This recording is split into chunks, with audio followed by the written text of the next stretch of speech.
आदाब, मैं हूं आपके साथ पलक शर्मा। खबर लखनऊ से। आपको बता दें कि लखनऊ में मड़ियाओं में आरएमसी समेत 2 अवैध और साथ ही 6 अवैध निर्माण सील किए गए। 2 आरएमसी समेत 6 प्लांट अवैध सील हैं। गोसाईगंज में न्यू जेल रोड पर 40 बीघा की अवैध प्लॉटिंग पर एलडीए ने चलाया बुलडोजर। लखनऊ विकास प्राधिकरण ने शुक्रवार को मड़ियाओं व सैरपुर में अभियान चलाकर 2 आरएमसी प्लांट समेत 6 अवैध निर्माण सील किए हैं।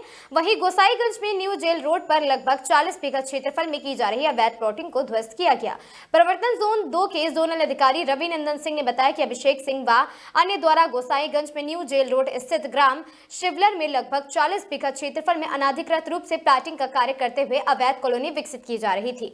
एलडीए से लेआउट स्वीकृत कराए बिना की जा रही उक्त अवैध प्लॉटिंग के विरुद्ध विहित न्यायालय द्वारा वाद योजित करते हुए ध्वस्तीकरण के आदेश पारित किए गए थे, जिसके अनुपालन में प्रवर्तन टीम द्वारा मौके पर कार्रवाई करते हुए अवैध प्लॉटिंग को ध्वस्त कर दिया गया। प्रवर्तन जोन 4 के जोनल अधिकारी माधवेश कुमार ने बताया कि गगन सिंह, मनजीत सिंह, शिवम मिश्रा, तारिक व अन्य द्वारा मड़ियां थाना प्रबंध नगर में चौराहे के पास के पास लगभग 400 वर्ग मीटर क्षेत्रफल में आरएमसी प्लांट संचालित किया जा रहा था। इसी तरह एएसआईपीएल के प्रबंधक पवन सिंह व अन्य द्वारा यादव चौराहे के पास लगभग 100 वर्ग मीटर क्षेत्रफल में आरएमसी प्लांट संचालित किया जा रहा था। एलडीए से मानचित्र स्वीकृत कराए बिना अवैध रूप से निर्मित व संचालित दोनों आरएमसी प्लांट को सील कर दिया गया है। इसके अलावा मड़ियां व सैरपुर में अभियान चलाया गया, जहां याकूब देशराज अग्रवाल, शिवेंद्र मिश्रा, गोपाल अग्रवाल व अन्य द्वारा निर्मित किए जा रहे 4 अवैध व्यावसायिक निर्माण सील किए गए हैं।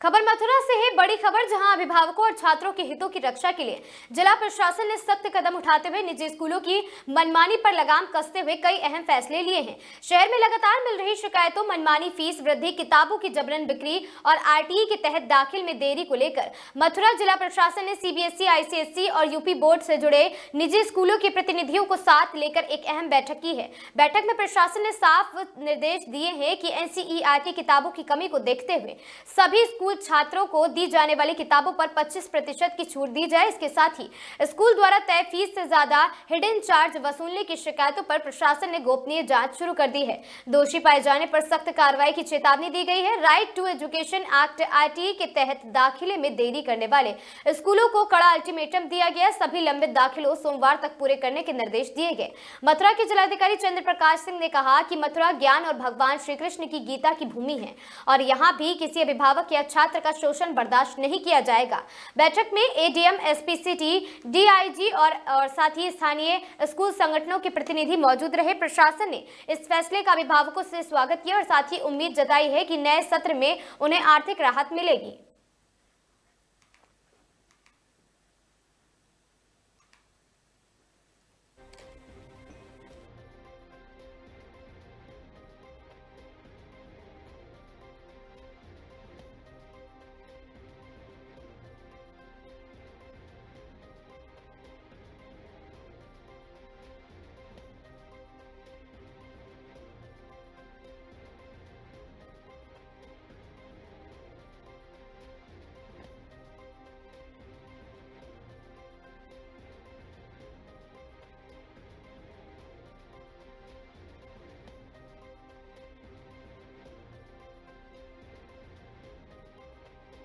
लिया गया आपके द्वारा?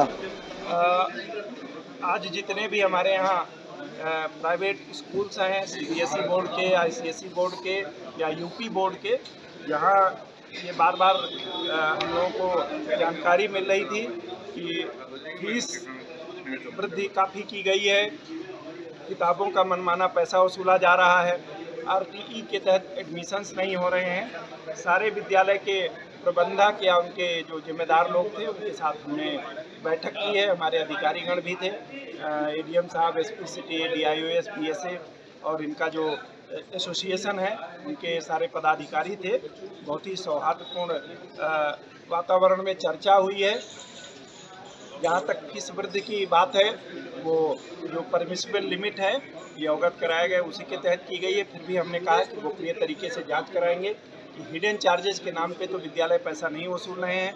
दूसरा, विद्यालयों में जो किताबों की बात है, अवगत कराया गया कि सीबीएसई बोर्ड की जो किताबें हैं वो जिस मात्रा में उपलब्ध होनी चाहिए एनसीईआरटी की, वो नहीं उपलब्ध हो पा रही हैं।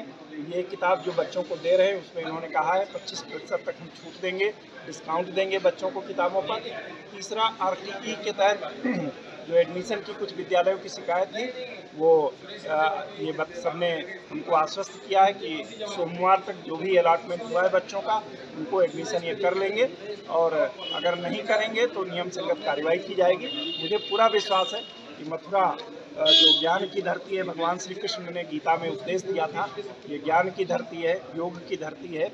यहाँ के जितने भी विद्यालय के संचालक हैं, प्रबंधक हैं, प्रिंसिपल गण हैं और पूरा प्रशासन मिल करके एक ऐसा वातावरण तैयार कर रहा है, और पहले से भी किसी भी अभिभावक का और किसी भी छात्र का किसी प्रकार से शोषण नहीं होने दिया जाएगा। सर, प्ले ग्रुप से एनसीईआरटी व्यक्तिगत एनसीईआरटी की जो बुक्स की बात कर रहे हैं वो नहीं मिल पा रही है। देखिए, अगर किताबें नहीं उपलब्ध हो पा रही हैं तो वो तो छप जाएंगी तब मिलेंगी, पर जो किताबें अभी उपलब्ध हो पा रही उन पर भी हमने कहा है, और उन्होंने आश्वस्त भी किया कि 25% तक की हम छूट देंगे। योगी सरकार ने 2018 में विधेयक पास किया था, कोई भी प्राइवेट स्कूल उस विधेयक को फॉलो नहीं कर रहा है। ये अपने एम्प्लॉयज़ को पीएफ नहीं दे रहे हैं, ना डीए दे रहे हैं। देखिए, इसको लेकर आप क्या कहना चाहेंगे? इसके लिए मैं आपकी बात से बिल्कुल इत्तेफाक करता हूँ कि कोई भी विद्यालय में इस तरीके की स्पेसिफिक शिकायत करिए, उसकी जांच कराएंगे।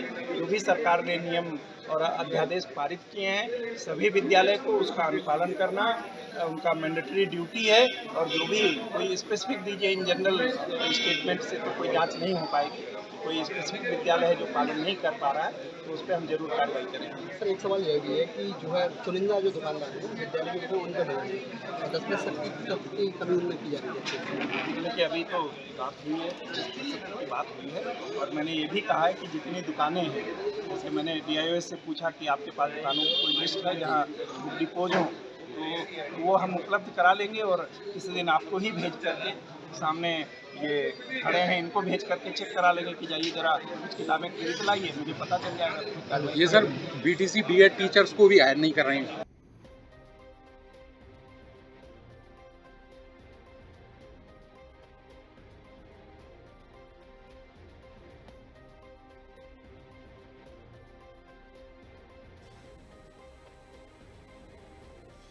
बिलग्राम तहसील के विकासखंड माधवगंज क्षेत्र के कुरसठ बुजुर्ग देहात में भूमाफियाओं के खिलाफ पट्टाधारक किसानों का पिछले 8 दिनों से जारी धरना आखिरकार शुक्रवार को समाप्त हो गया। प्रशासन के ठोस आश्वासन और कार्रवाई के भरोसे पर किसानों ने धरना खत्म करने का निर्णय लिया है। ये धरना क्षेत्र में जमीनों पर कथित अवैध कब्जों और पट्टों में गड़बड़ी के विरोध में किया गया था, जिसमें बड़ी संख्या में किसान शामिल रहे। धरने को सोशलिस्ट पार्टी इंडिया और भारतीय किसान यूनियन इंडिया के पदाधिकारी को भी खुला समर्थन मिला है, जिससे आंदोलन को और भी मजबूती मिली है। एसडीएम खुद पहुंचे और साथ ही सुनी किसानों की पीड़ा। शुक्रवार को बिलग्राम के जिलाधिकारी एन राम स्वयं मौके पर पहुंचे हैं और धरना स्थल पर किसानों से सीधा संवाद किया। उन्होंने एक एक कर किसानों की समस्याएं सुनी और मौके पर ही संबंधित अधिकारियों को आवश्यक दिशा निर्देश दिए हैं। एसडीएम ने स्पष्ट किया है कि सभी पट्टों के विधिवत पैमाइश नाप कराई जाए और जहां भी गड़बड़ी या अवैध कब्जा पाया जाएगा वहां तत्काल सख्त कार्रवाई की जाएगी। अवैध कब्जा किसी भी कीमत पर बर्दाश्त नहीं होगा। एसडीएम एन राम ने सख्त लहजे में कहा, किसी भी स्थिति में अवैध कब्जा बर्दाश्त नहीं किया जाएगा। जो भी व्यक्ति गलत तरीके से जमीन पर कब्जा करेगा उसके खिलाफ कड़ी कार्रवाई होगी और किसी को भी बख्शा नहीं जाएगा। धरना खत्म करने के बाद किसानों ने कहा कि यदि प्रशासन अपने वादों पर खरा उतरता है तो यह क्षेत्र के लिए बड़ी राहत होगी, लेकिन अगर कार्रवाई में ढिलाई बरती गई तो वे दोबारा आंदोलन के लिए मजबूर होंगे। प्रशासन की कार्रवाई से जगी उम्मीद। स्थानीय प्रशासन ने सक्रिय रुख से अब क्षेत्र के किसानों को न्याय मिलने की उम्मीद है। जमीन से जुड़े विवादों में पारदर्शिता और निष्पक्ष कार्रवाई मांग लंबे समय से उठ रही है। ऐसे में एसडीएम के हस्तक्षेप को सकारात्मक कदम माना जा रहा है।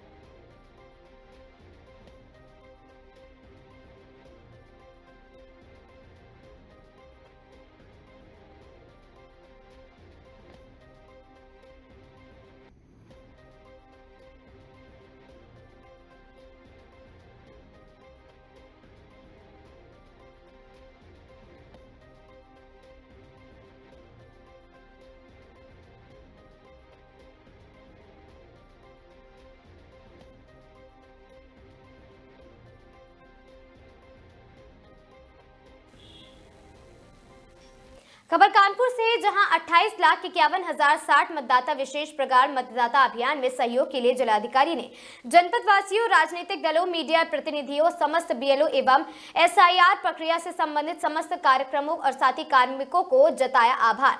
जिला निर्वाचन अधिकारी ने राजनीतिक दलों के प्रतिनिधियों को सौंपी है आलेख्य मतदाता सूची। फिर कानपुर नगर विशेष प्रगाढ़ पुनरीक्षण अभियान एसआईआर के अंतर्गत दिनांक 10 अप्रैल 2026 को जनपद कानपुर नगर में मतदाता सूची आलेख का अंतिम प्रकाशन हुआ। जिलाधिकारी जितेंद्र प्रताप सिंह ने 5 मान्यता प्राप्त राष्ट्रीय दलों एवं 2 राज्य स्तरीय दलों को अंतिम मतदाता सूची आलेख्य की प्रति उपलब्ध कराई है। जिलाधिकारी ने विशेष प्रगाढ़ पुनरीक्षण सूची अभियान में सहयोग के लिए जनपद वासियों, राजनीतिक दलों, मीडिया प्रतिनिधियों, समस्त बीएलओ एवं प्रक्रिया से समस्त संबंधित कार्मिकों का आभार व्यक्त किया। आज प्रकाशित और अंतिम मतदाता सूची में कानपुर जनपद के 10 विधानसभा क्षेत्र से कुल 28,51,060 मतदाता हैं और साथ ही प्रकाशित मतदाता सूची के अनुसार जनपद में कुल 23,919 दिव्यांग मतदाता हैं। इनमें 15,186 पुरुष मतदाता हैं तथा 8,731 महिला मतदाता हैं।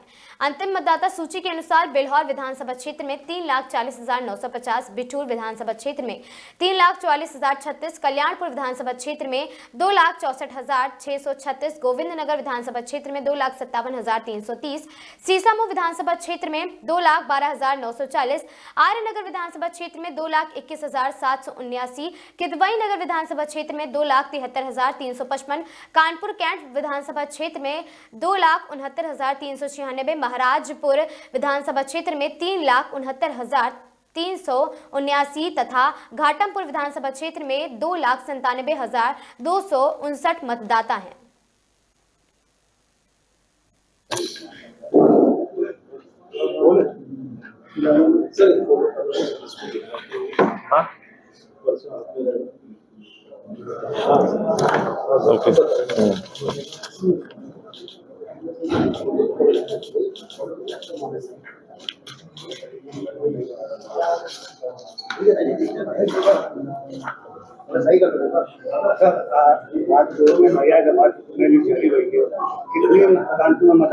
एक मिनट पहले आप थोड़ा सा मुझे समय दे दें तो अच्छा रहेगा, मेहरबानी होगी आपकी।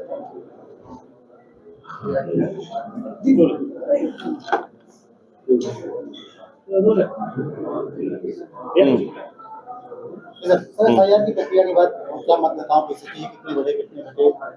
हाँ, ये जनपद में कानपुर नगर में पूरे प्रदेश की तरह 27 अक्टूबर 2025 में जो हमारा विशेष पुनरीक्षण का कार्यक्रम था, सघन पुनरीक्षण का कार्यक्रम था, वो प्रारंभ हुआ था और उसके क्रम में आज 10 अप्रैल 2026 में ये प्रक्रिया पूर्ण हुई है।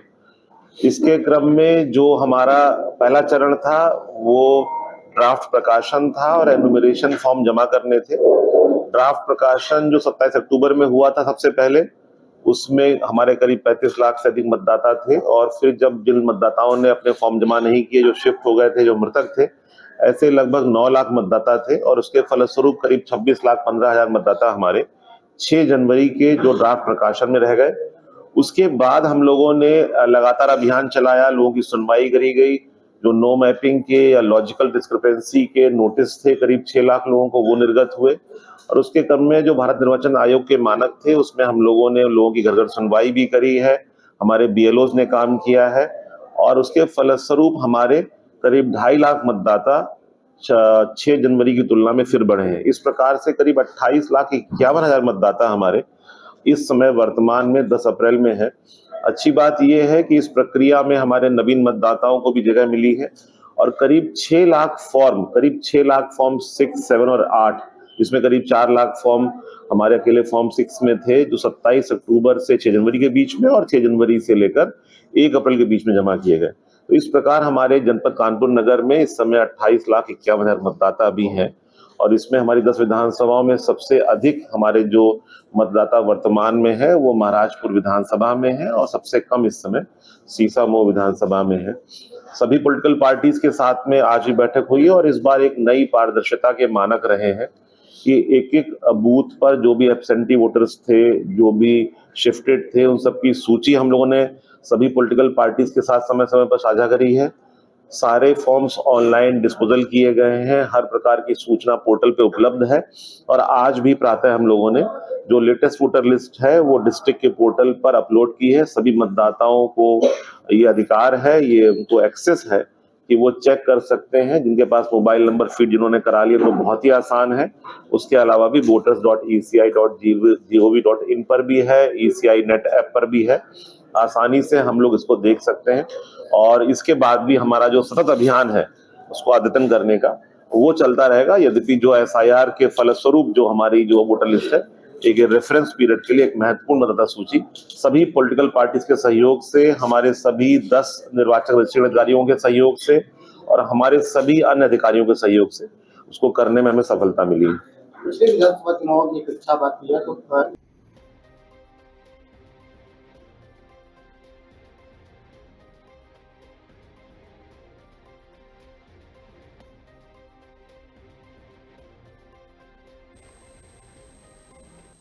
सिद्धार्थनगर जिले की एक विवाहिता की मौत के बाद मृतका के पिता ने उसके पति, उसके ससुर, सास सहित अन्य ससुरालियों पर दहेज के लिए प्रताड़ित करने का और उसकी हत्या करने का आरोप लगाया है।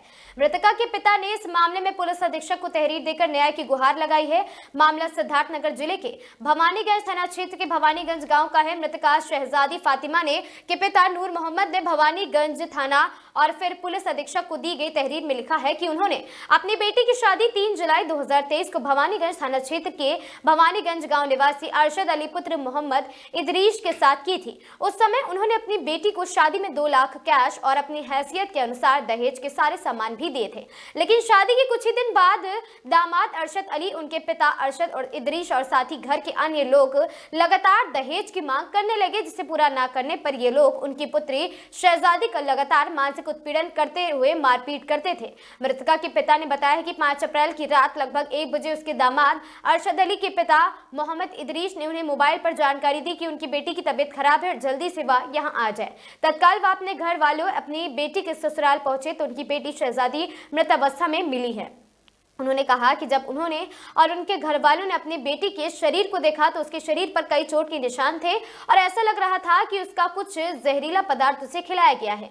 जिसके बाद उन लोगों ने भवानीगंज थाने में दामाद अरशद अली, उसके पिता मोहम्मद इदरीश और सास खुशबुनिशा के जेठ और जेठानी और देवर पर मारपीट कर कोई जहरीला पदार्थ खिलाकर उसकी हत्या करने की तहरीर पर स्थानीय थाने में शिकायत की है। और साथ ही पुलिस मौके पर पहुंची और उसके शव को कब्जे में लेकर पोस्टमार्टम के लिए भेजा। साथ ही आरोपी लोगों को थाने पर भी ले गई है, लेकिन कुछ ही देर बाद उन लोगों को छोड़ दिया गया और आज तक उनकी गिरफ्तारी नहीं हुई है। मृतका शहजादी के पिता नूर मोहम्मद ने आरोप लगाया है कि इधर कुछ दिनों से ये लोग लगातार उनकी बेटी से और पैसे मांगने के लिए कह रहे थे, वहां उसको नहीं पूरा कर सके, इसके लिए इन लोगों ने उनकी बेटी की मारपीट कर कुछ खिलाकर हत्या कर दी है।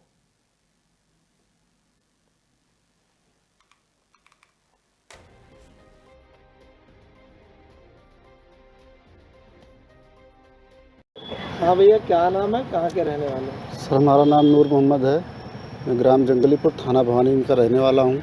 अच्छा, आप SP ऑफिस आए थे तहरीर देने, क्या कुछ मामला था? मामला ये है सर, हमारी बेटी का हत्या हुआ है। उसके घर वाले सारे परिवार लोग मिलकर उसको बहुत टार्चर करते थे, 2 साल से सब टार्चर करते थे उसे। हमने बोला हमारी बेटी को नहीं रखना है तो तलाक दे दो। उसका ससुर बोला नहीं भैया, हमारी भी बेटी ऐसी कोई बात नहीं, हम बेटे को समझाएंगे। वो अपने बेटे को समझाया, उसका बेटा हमें गाली गलौज दिया फ़ोन करके रात को 10 बजे। अभी सर 1 हफ्ता पहले वो आया है सऊदीया से। शनिचर के दिन रात में हमें 4 तारीख को रात में 2 बजे उसका ससुर हमें फ़ोन करके बुलाता है, बोलता भैया आ जाओ, शहजादी की तबीयत ख़राब है। वो उसने कोई दवा खा ली है। हम वहाँ जब पहुँचे तो हमारी बेटी मृत पाई गई। फिर जब उजाला हुआ सुबह में 6 बजे हम देखे तो उसके जिस्म पे कई निशान थे सर, चोटों के बहुत सारे निशान थे और उसका पूरा जिस्म भीगा हुआ था। किस बात को लेकर टॉर्चर करते थे? कौन लोग टॉर्चर करते थे? क्या दहेज के बारे में साहब, दहेज मांगते थे वो। कौन लोग? वो उसका ससुर और उसका बेटा बोलते थे हमें दहेज। उसका मोहम्मद इदरीस नाम है ससुर का, और जो उसका पति है उसका अरशद अली नाम है। उसका जो जेठ है उसका अरशद नाम है। उसकी जो जेठानी उसका गुड़िया नाम है। उसकी जो सास है उसे नैकी कहते हैं, वो दूसरी माँ यानी सौतेली सास है।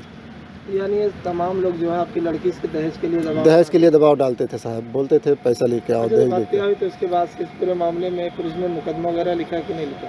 हम सर वहाँ तहरीर दिए थे थाने पे, थाने वाले उठाकर उनको ले गए, लाश पोस्टमार्टम के लिए आई। 2-3 दिन वो लोग वहाँ रखे थे थाने पे, आना जाना उन लोग का था, लेकिन सर उनकी गिरफ्तारी नहीं हुई, उन्हें छोड़ दिए हैं थाने वाले। मुकदमा तो दर्ज हुआ ना? मुकदमा दर्ज हुआ साहब। तो अब आप क्या चाहते हैं? हम चाहते हैं साहब हमारी बेटी को इंसाफ मिले, उनकी गिरफ्तारी हो, उन्हें जेल भेजा जाए। तहरीर बदल दिया गया है। अच्छा, कप्तान साहब से मिले हैं, उन्होंने क्या आश्वासन दिया है? हम साहब कप्तान साहब को दे दिए हैं, बोले हैं आपके साथ इंसाफ होगा।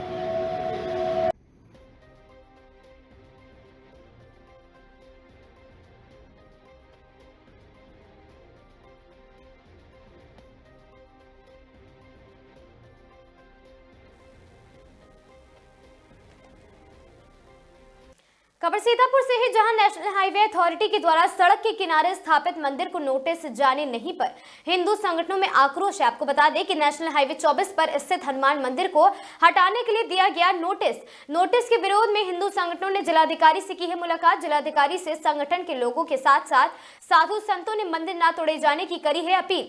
सीतापुर जिलाधिकारी कार्यालय का पूरा मामला। बताइए, आप यहाँ जिलाधिकारी कार्यालय हैं, क्या मामला है? यहाँ डीएम साहब से मिलने के लिए आए कि मंदिर की नोटिस आई थी, तो इसलिए मंदिर रोका जाए कि न तोड़ा जाए। किला जो है सीतापासी किला रुक गया है और नोटिस वापस हो गई है, तो इसीलिए सब लोग आया गया है कि मंदिर न तोड़ा जाए। हमने क्या आश्वासन दिया? तो बताए हैं कि देखो बात करके बताएंगे। आपका नाम? हमारा नाम श्री राम लखनदास सेवक। देखिए, डीएम साहब से अभी हम लोग मुलाकात करके आए हैं। NH 24 पर एक प्राचीन हनुमान मंदिर है जिसको तोड़ने का नोटिस आया NHI की तरफ से, तो आज उसी को लेके हम लोग डीएम साहब के पास यहाँ आए थे कि मंदिर ना तोड़ा जाए, क्योंकि अभी पूर्व में ही सीतापासी किले के लिए भी नोटिस आया था, जो नोटिस वापस लिया गया है। तो उसी प्रकार मंदिर का भी नोटिस वापस लिया जाए और मंदिर को टूटने ना दिया जाए, और ना हम तोड़ने देंगे। इस बार कोई भी मंदिर नहीं टूटेगा, बहुत प्राचीन मंदिर है, बहुत भक्तों की आस्था जुड़ी हुई है, तो मंदिर नहीं टूटेगा। भी डीएम साहब ने आश्वासन भी दिया है कि वो NHI वालों से बात करेंगे और जो हमारी मांग है उनके सामने रखेंगे। अगर फिर भी कुछ नहीं होता है तो ठीक है, नहीं, मंदिर नहीं टूटेगा, इस बार मंदिर नहीं टूटेगा, चाहे उसके लिए कुछ भी करना पड़े, मंदिर नहीं तोड़ने देंगे।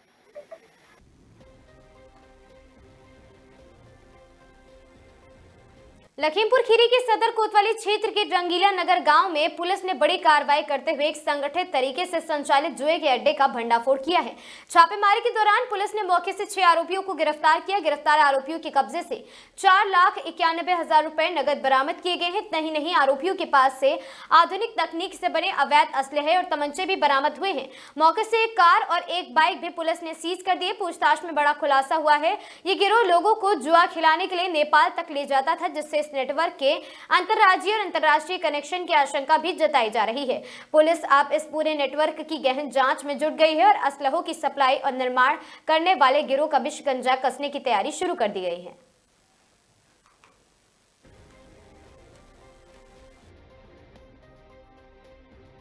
कल दिनांक 9/4/2026 को थाना कोतवाली सदर की फोर्स के द्वारा एक जुए के गैंग को पकड़ा गया है, जिसमें टोटल 6 एक्यूज्ड को अरेस्ट किया गया था, जिसमें उनके नाम है मोहन मिश्रा, सुनील दीक्षित, प्रेम किशोर, पप्पू, फैजान और अरुण कुमार वर्मा।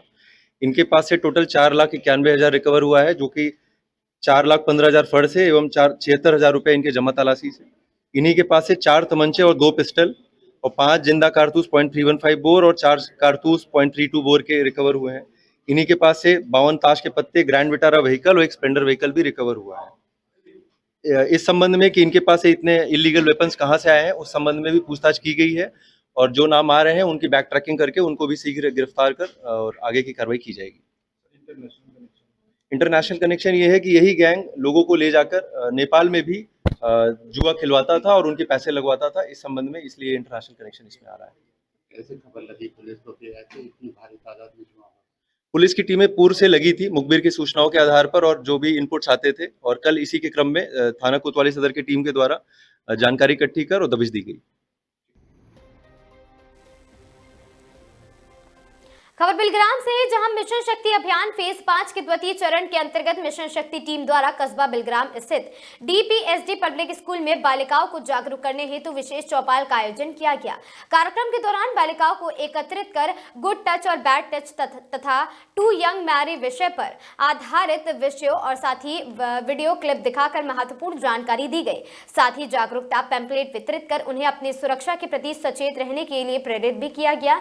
टीम द्वारा छात्राओं को विभिन्न आपातकालीन व हेल्पलाइन नंबरों 112, 1090, 1930, 181, 108, 102 आदि की जानकारी दी गई। उनके उपयोग के बारे में विस्तार से समझाया गया। इसके अलावा सरकार द्वारा संचालित विभिन्न योजनाओं के बारे में भी अवगत कराया गया। मिशन शक्ति टीम ने बालिकाओं को आत्मनिर्भर, स्वावलंबी एवं जागरूक नागरिक बनने की प्रेरणा दी और उन्हें आत्मरक्षा के बनने के लिए वहां पर प्रेरणा दी है और साथ ही महत्वपूर्ण उपाय भी बताए आत्मरक्षा के। इस अवसर पर उप निरीक्षक अजय तोमर, महिला आरक्षी शक्ति चौहान, कांस्टेबल अंशुल चौधरी व कांस्टेबल मोनू चौधरी उपस्थित रहे।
आरटीसी पुलिस लाइन बदायूं में तनाव प्रबंधन एवं प्रभावी कार्यशाला आयोजित की गई। दिनांक 10 अप्रैल 2026 पुलिस बल के मानसिक सशक्तिकरण एवं कार्य कुशलता में वृद्धि के उद्देश्य से आरटीसी और साथ ही पुलिस लाइन बदायूं में हैप्यूनिटी हेल्पिंग वेलफेयर फाउंडेशन के सौजन्य से तनाव प्रबंधन यानी स्ट्रेस मैनेजमेंट विषय पर एक दिवसीय प्रशिक्षण कार्यशाला का सफल आयोजन किया गया। कार्यक्रम का शुभारंभ श्री इंद्रजीत सिंह ने किया और साथ ही कहा कि पुलिस सेवा में मानसिक संतुलन, अनुशासन एवं आत्मनियंत्रण के महत्व को रेखांकित करते हुए इस प्रकार के प्रशिक्षण कार्यक्रम को अत्यंत आवश्यक बताया है। कार्यशाला के दौरान संस्थान के उप प्रबंधक एवं सेवानिवृत्त आरआई श्री राधेश्याम ने अपने दीर्घ सेवा अनुभव के आधार पर पुलिस सेवा के व्यवहारिक पक्षों का प्रकाश डाला। उन्होंने कार्य के दौरान उत्पन्न होने वाले तनाव, दबाव एवं चुनौतियों का उल्लेख करते हुए उनसे प्रभावी ढंग से निपटने के व्यवहारिक उपाय साझा किए। प्रशिक्षक के रूप में संस्थान के सदस्य श्री अशोक कुमार सिंह ने प्रतिभागियों को तनाव में कारणों और साथ ही उसके मनोवैज्ञानिक प्रभावों तथा समाधान के व्यवहारिक तरीकों से अवगत कराया। उन्होंने एक इंटरैक्टिव गतिविधि के माध्यम से नवनियुक्त एवं प्रशिक्षण प्राप्त कर रहे पुलिसकर्मियों को तनाव प्रबंधन की तकनीकों का व्यावहारिक अभ्यास भी कराया।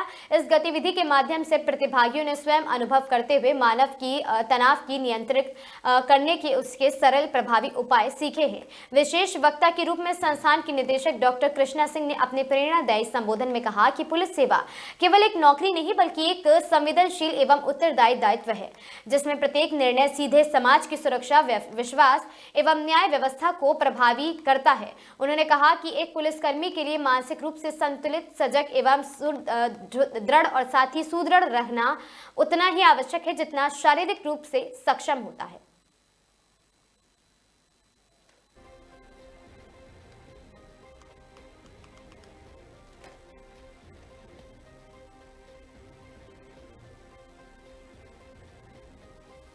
खबर सोनभद्र से है, जहां महिला का शव कुएं में मिलने से मचा हड़कंप। मृतका के मायके पक्ष ने हत्या कर शव को कुएं में फेंकने का लगाया है आरोप। सूचना पर पहुंची पुलिस ने शव का पंचनामा कर पोस्टमार्टम के लिए भेज दिया है और मामले की जांच शुरू कर दी है। मृतका की पहचान 23 वर्षीय सखीना पत्नी विशाल के रूप में हुई है। मृतका के पति विशाल के अनुसार सखीना कुएं में पानी भरने गई थी, जहां पानी भरते समय वहां कुएं में गिर गई और उसकी मौत हो गई। मृतका के पिता गुड्डू ने दामाद पर हत्या का आरोप लगाया। पिता ने कहा कि बेटी के गले, चेहरे और माथे पर चोट के निशान मिले हैं और पुलिस ने कहा पोस्टमार्टम रिपोर्ट आने के बाद मौत का सही कारण का खुलासा हो सकेगा। बबनी थाना क्षेत्र के ककरछी गांव में शुक्रवार की घटनाएं बताई जा रही।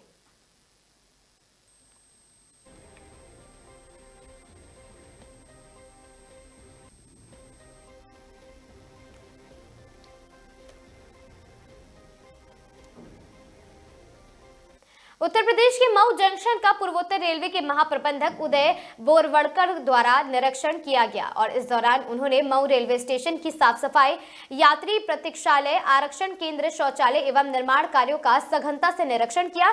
इस दौरान उन्होंने अपनी अधीनस्थ कर्मचारियों और साथ ही स्टेशन पर बेहतर सुविधा प्रदान करने के कर्मचारियों को स्टेशन पर बेहतर सुविधा प्रदान करने के लिए आदेश दिए हैं और साथ ही वहीं पूर्वोत्तर रेलवे के महाप्रबंधक उदय बोरवड़कर ने मऊ रेलवे स्टेशन पर स्थापित एक उत्पाद एवं एक योजना के अंतर्गत लगाए गए मऊ की साड़ियों के स्टॉल का निरीक्षण किया और स्थायी दुकानदारों को ज्यादा से ज्यादा मऊ के बने वस्त्रों पर ध्यान देने रखने के निर्देश दिए हैं।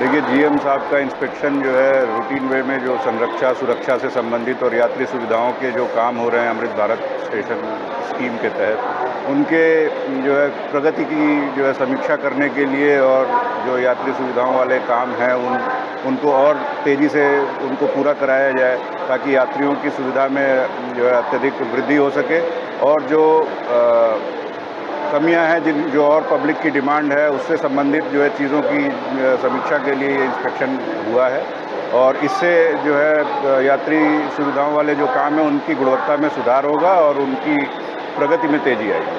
सर, एक फुट ओवरब्रिज था जो टूट गया है, अभी निर्माणाधीन है, काफ़ी लेट हो रहा है, कब तक बन जाएगा यात्रियों? देखिए, जो निरीक्षण हुआ है, निरीक्षण का उद्देश्य यही था कि कार्यों की समीक्षा की जा सके, उनकी प्रगति देखी जा सके, जो भी काम जो है होने हैं, जो यात्री सुविधा से सीधे जुड़े हुए हैं, उनकी प्रगति और तेज हो, इसलिए ये निरीक्षण किया गया। सभी संबंधित को निर्देश दिया जाएगा और सभी काम जल्द से जल्द पूरे कराए जाएंगे।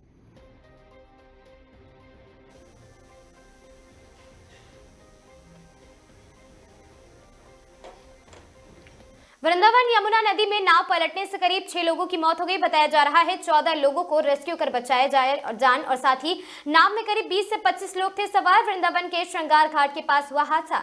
बताया जा रहा है कि पीपा पुल से टकराया पलटी नाव, पंजाब लुधियाना से घूमने आए थे श्रद्धालु, हुआ बड़ा हादसा।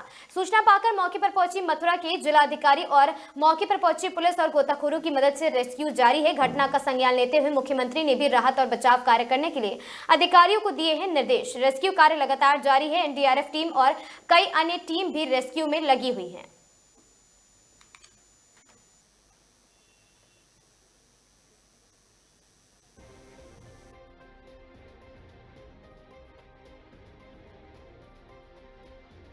इन लोगों की मौत हुई है। देखिए, बहुत ही दुर्भाग्यपूर्ण घटना घटी है। ये दो नाव में लोग, एक ग्रुप के लोग आए हुए थे और वृंदावन के केसी घाट के आसपास नदी में वृंदावन का दर्शन कर रहे थे और दुर्घटना घटी है। एक नाव डूब गई है जिसमें कई लोगों के डूबने की आशंका है। अभी तक 14 से अधिक लोग सकुशल बचा लिए गए हैं और 6 लोगों की असामयिक मृत्यु हुई है। पूरा राहत बचाव कार्य इस समय चल रहा है। हमने हमारे यहाँ मथुरा में आर्मी का स्टेशन है, उनकी ही भी हेल्प मांगी है, वो लोग भी आ रहे हैं। एनडीआरएफ की टीम आ रही है। अच्छी बात यह है कि यहाँ लोकल गोताखोर काफ़ी संख्या में रहते हैं, ये इलाका उन्हीं का है, तो काफ़ी गोताखोर भी लगे हुए हैं और युद्ध स्तर पर राहत बचाव कार्य चल रहा है। माननीय मुख्यमंत्री जी ने तत्काल घटना का संज्ञान लेते हुए हर तरीके से राहत बचाव कार्य करने, जितने भी घायल हैं उनका इलाज कराने का निर्देश दिया है और हम सभी लोग लगे हुए हैं कि सभी लोग सकुशल बच जाएं। यही मेरी बांके बिहारी जी से प्रार्थना है। पहचान हो पाई है सर कहाँ के हैं? देखिए, अभी जो मिले हैं ये पंजाब लुधियाना के हैं। अभी एक उनके जो साथ में थे जो सकुशल बच गए हैं और पूरी तरीके से स्वस्थ हैं। उन्होंने बताया ये लोग पंजाब से यहाँ दर्शन करने आए थे। तो अभी बाकी राहत बचाव कार्य चल रहा है और जो अपडेट होगा हम आपको दे देंगे। धन्यवाद। इटावा से इस वक्त की बड़ी खबर है, जहां पुलिस ने स्कूलों को निशाना बनाकर चोरी करने वाले एक शातिर गिरोह का भंडाफोड़ किया है। पुलिस ने 4 आरोपियों को गिरफ्तार करते हुए भारी मात्रा में चोरी का सामान और हथियार बरामद किए। इटावा में लगातार हो रही विद्यालयों में चोरी की घटना का पुलिस ने बड़ा खुलासा किया है। एसओजी और सिविल लाइन थाना पुलिस की संयुक्त टीम ने कार्रवाई करते हुए 4 शातिर चोरों को गिरफ्तार किया है। पूछताछ में आरोपियों ने बताया कि वे सुनसान इलाकों में स्थित प्राथमिक विद्यालयों की निशाना बनाते थे और खासकर छुट्टियों के दौरान चोरी करते थे। पुलिस को सूचना मिली थी कि कुछ संदिग्ध लोग लॉयन सफारी रोड स्थित एक निर्माणाधीन मकान में चोरी की योजना बना रहे। सूचना के आधार पर पुलिस ने छापा मारकर चोरों को और साथ ही वहां सभी आरोपियों को मौके से दबोच लिया है। पुलिस ने आरोपियों के कब्जे से एलईडी टीवी, एसी, इन्वर्टर, बैटरियां, कंप्यूटर उपकरण और 6 गैस सिलेंडर, सीसीटीवी कैमरे, मिड डे मील के बर्तन, औजार और 9,500 रुपए नगद बरामद किए हैं। साथ ही एक तमंचा, तलवार और छुरा भी बरामद किया है। अभियुक्तों को गिरफ्तार कर लिया गया है और साथ ही बरामदगी की है और आगे की विधिक कार्रवाई की जा रही है। फिलहाल पुलिस ने 4 आरोपियों को गिरफ्तार कर लिया है और 4 आरोपियों को जेल भेजा जा रहा है।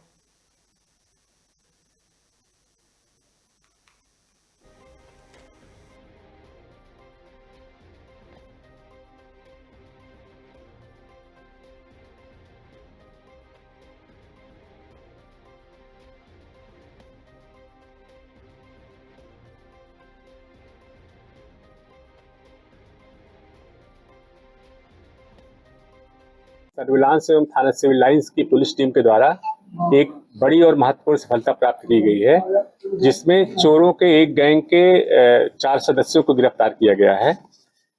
ये अभियुक्त कल रात में एक चोरी की योजना बना रहे थे सफारी रोड पर, लाइन सफारी रोड पर, वहां से इनको गिरफ्तार किया गया है।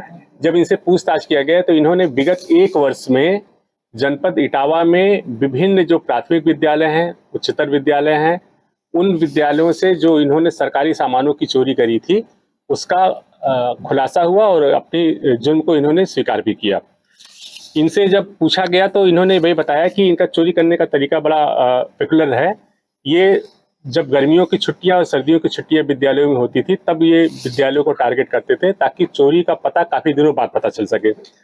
एक व्यक्ति इसमें बाहर रेकी करता रहता था और जो सामान ढोने का काम करते थे ये अपने दोपहिया वाहन से करते थे, जिससे आने जाने में अगर किसी को कोई शक भी हो तो लगे कि कोई व्यक्ति अपना घरेलू सामान लेकर के जा रहा है।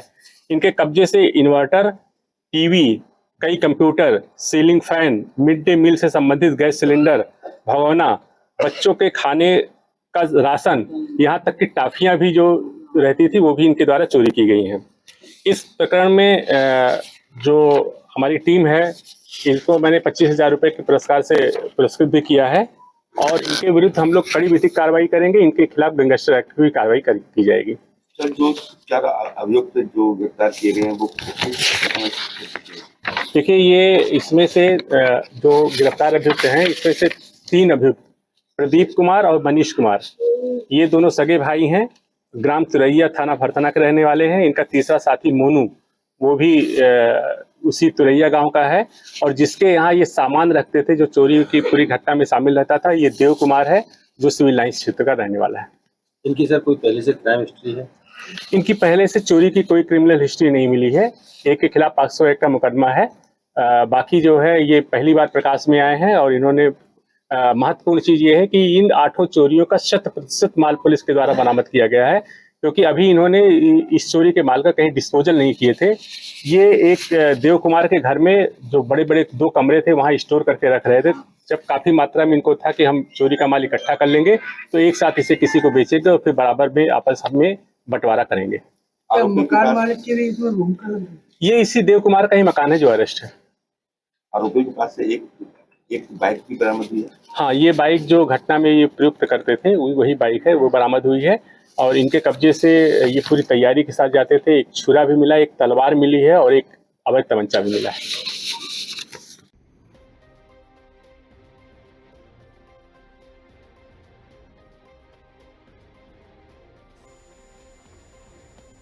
बहराइच जिले की मोतीपुर थाना क्षेत्र अंतर्गत ग्राम झाला में एक महिला पर बंदर के हमले से अफरा तफरी मच गई। जानकारी के अनुसार मीरपुरवा क्षेत्र के चकिया गांव निवासी रीता देवी अपने घर की छत पर गेहूं सुखा रही थी। इस दौरान एक बंदर वहां आ गया और गेहूं खाने लगा। बताया जा रहा है कि जैसे ही महिला ने बंदर को भगाने का प्रयास किया, बंदर ने अचानक उन पर हमला कर दिया, जिससे वह घायल हो गई। महिला की चीख पुकार सुनकर परिजन तुरंत मौके पर पहुंचे और किसी तरह बंदर को भगाया है। घायल रीता देवी को तत्काल उपचार के लिए नजदीकी अस्पताल ले जाया गया, जहां उनका इलाज जारी है। घटना के बाद गांव में दहशत का माहौल है और साथ ही ग्रामीणों ने वन विभाग से बंदरों के आतंक से निजात दिलाने की मांग की है।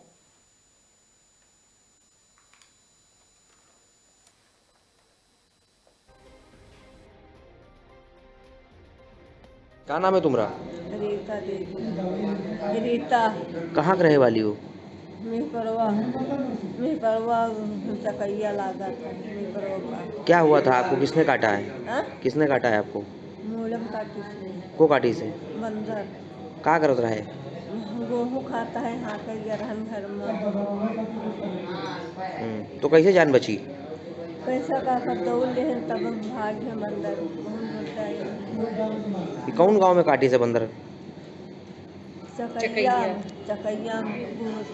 चकैया में? हाँ, चकैया मौजा झाला लागत है। मौजा झाला लागत है। थाना? थाना बखरपुर। थाना मोतीपुर। हाँ। क्या नाम है आपका? अनीता देवी। अनीता देवी। पति का नाम? सालिक राम।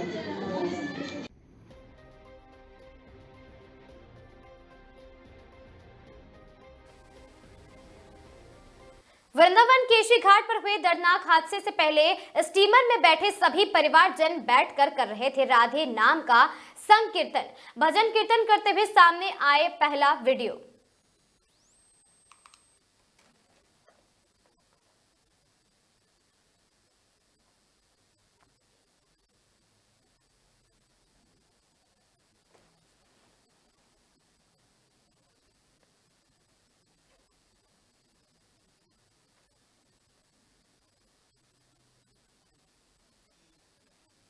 राधे राधे राधे राधे राधे राधे राधे राधे राधे राधे राधे। खबर सोनभद्र से है, जहां तेज रफ्तार ओवरलोड वाहन ने बाइक सवार दंपत्ति को मारी जोरदार टक्कर। दुर्घटना में चोपड़ निवासी 50 वर्षीय शांति देवी की मौके पर ही मृत्यु हो गई और 55 वर्षीय पति राम सेवक पटेल गंभीर रूप से घायल हो गए हैं। घायल को स्थानीय लोगों की मदद से तत्काल CHC चोपन पहुंचाया गया, जहां उनका उपचार जारी है। सूचना मिलने पर पुलिस मौके पर पहुंची और शव को कब्जे में लेकर पोस्टमार्टम के लिए भेज दिया है।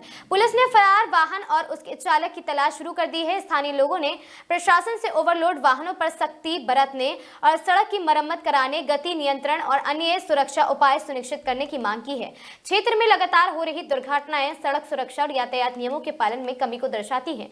चोपन थाना क्षेत्र के वाराणसी शक्तिनगर मार्ग पर स्थित लंगड़ा मोड़ की घटना बताई जा रही है।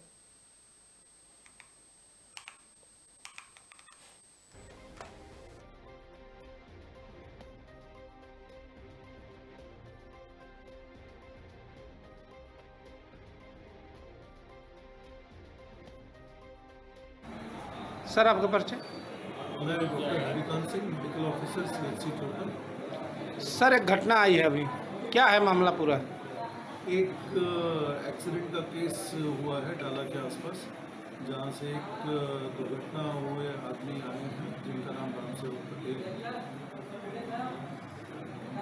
क्या उम्र है उनकी? करीब 56 साल उम्र है। और इनके साथ कोई था, उनका क्या हुआ? उनके साथ एक महिला थी जो जानकारी के अनुसार शायद गंभीर रूप से चोटिल थी, इनको जिला अस्पताल भेज दिया गया है। और इनकी हालत कैसी है अभी?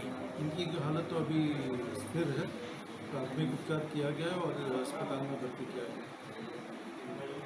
लोगों ने बताया कि महिला की मौत हो गई है। देखिए उसकी जानकारी अभी हमें नहीं है, इसकी जानकारी आपको शायद जिला अस्पताल से मिलेगी।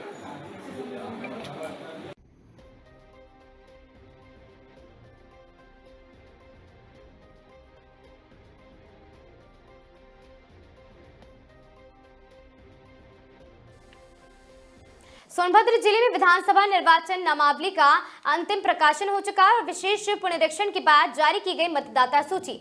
जनपद में कुल मतदाताओं की संख्या पहुंची है 11,97,527, 6,42,839 पुरुष और साथ ही 5,54,651 महिलाएं मतदाता शामिल है। 27 अन्य श्रेणी के मतदाता भी सूची में दर्ज किए गए हैं। राजनीतिक दलों को बूथवार सूची की सॉफ्ट और हार्ड कॉपी दे दी गई है और साथ ही आपको बता दें कि जिले में 44,000 से अधिक नए मतदाता जुड़े हैं। घोरावल, रॉबर्ट्सगंज, ओबरा और दुद्धी में बड़ी संख्या है। सबसे ज्यादा 18,494 मतदाता ओबरा विधानसभा में बढ़े हैं। ड्राफ्ट सूची के बाद नाम जोड़ने व हटाने के आवेदन हुए हैं सत्यापित। फॉर्म 6, 7 व अन्य माध्यम से नाम जुड़वाने की सुविधा जारी है। जिला निर्वाचन अधिकारी BN सिंह ने सूची जारी कर दी जानकारी।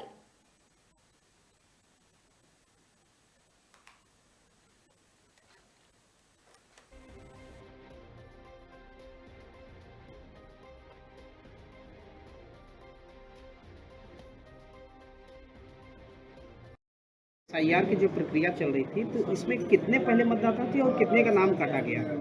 ये देखिए, SIR की प्रक्रिया पूरे प्रदेश में और अपने ज़िले में 11 नवंबर से प्रारंभ हुई थी और 27 मार्च तक हम लोगों ने इसमें नाम जोड़ने और घटाने के लिए विभिन्न उपक्रम किए थे, जैसा भारत निर्वाचन आयोग ने निर्देश दिया। शुरू में जब हमारे यहाँ पर ये SIR की प्रक्रिया शुरू हुई थी तो 14,05,078 मतदाता थे और आज की स्थिति में जैसा आप देख रहे हैं हम लोगों ने मतदाता सूची का प्रकाशन किया है, तो हमारे जनपद में मतदाताओं की संख्या 11,97,527 है। इस प्रकार कुल मतदाताओं में लगभग 2,07,000 मतदाताओं की संख्या हमारे कम हुई। तो ये 2,07,000 किस तरह के मतदाता थे जिनका नाम कटा गया? देखिए, इसमें विभिन्न कैटेगरी थी जिसका SIR के दौरान इसका सत्यापन भी किया गया और लोगों को अवसर भी दिया गया कि वो अपनी उपस्थिति या अपने निवास के संबंध में सत्यापित करें।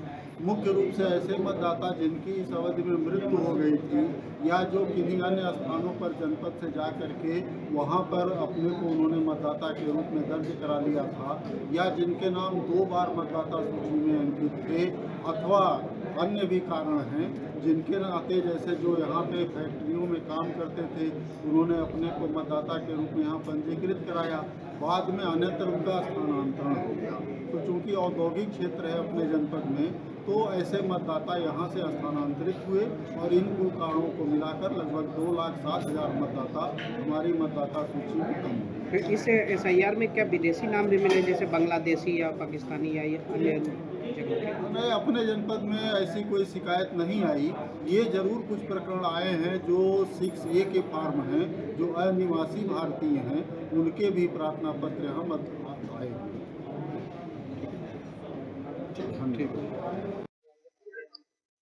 नहीं, अपने जनपद में ऐसी कोई शिकायत नहीं आई। ये जरूर कुछ प्रकरण आए हैं जो 6A के फॉर्म हैं, जो अनिवासी भारतीय हैं, उनके भी प्रार्थना पत्र यहाँ आए। बर्डपुर ब्लॉक पंचायत सदस्यों की बैठक में 3 करोड़ का बजट सर्वसम्मति से पारित किया गया। ये बैठक बर्डपुर ब्लॉक सभागार में हुई है। ब्लॉक प्रमुख वंदना सिंह चौधरी की अध्यक्षता में आयोजित इस बैठक में क्षेत्र के विकास कार्यों को गति देने के लिए ये बजट सर्वसम्मति से पारित किया गया। बैठक को संबोधित करते हुए खंड विकास अधिकारी ओम प्रकाश सिंह यादव ने कहा कि विकास कार्यों के लिए धन की स्वीकृति मिल चुकी है। उन्होंने कहा कि सभी क्षेत्र पंचायत सदस्य से प्रस्तावित आमंत्रित किए गए जिनके आधार पर प्राथमिक तय कर विकास कार्यों को आगे बढ़ाया जाएगा। इससे क्षेत्र में बुनियादी सुविधाओं के विस्तार को बल मिलेगा। बैठक के दौरान जिला पंचायत सदस्य रमजान अली और साथ ही सबलू साहनी एवं जहूर खान ने अपने अपने क्षेत्रों की समस्याओं को सदन में प्रमुखता से उठाया। संबंधित अधिकारियों ने समस्याओं को शीघ्र समाधान का आश्वासन दिया है। खंड शिक्षा अधिकारी रामू प्रसाद ने बताया कि 3 से 14 वर्ष के बच्चों को निःशुल्क एवं गुणवत्तापूर्ण शिक्षा उपलब्ध कराई जा रही है। उन्होंने शिक्षा के प्रति जागरूकता बढ़ाने पर भी जोर दिया है। ब्लॉक प्रमुख वंदना सिंह चौधरी ने बैठक में आए सभी के प्रति आभार व्यक्त करते हुए बताया कि क्षेत्र के विकास के लिए 3 करोड़ की योजनाएं स्वीकृत हुई हैं।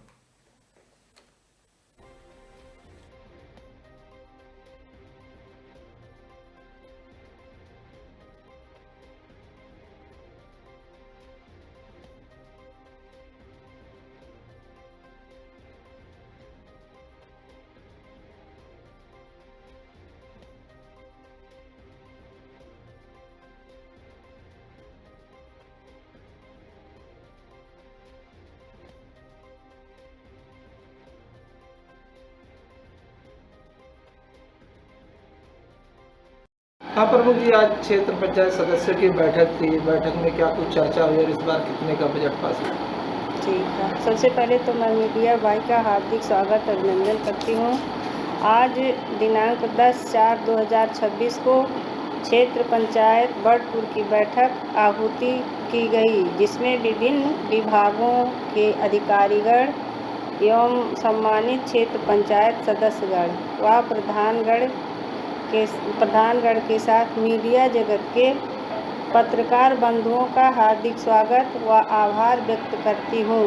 आज इस बैठक में क्षेत्र पंचायत के अंतर्गत लगभग 3 करोड़ का बजट प्रस्तावित किया गया है। तमाम अधिकारी विभागों के आए थे, कुछ नहीं आए थे, तो उनके खिलाफ आपके द्वारा क्या कुछ कार्रवाई की जाए? बहुत विभाग के मतलब तमाम विभाग के अधिकारी तो आए ही थे, लेकिन जिस विभाग के अधिकारी नहीं आए हैं उनके लिए वीडियो साहब को बोल दिया गया है कि उन पर कार्रवाई की जाए, उनको सूचना दी जाए क्यों अनुपस्थित हैं।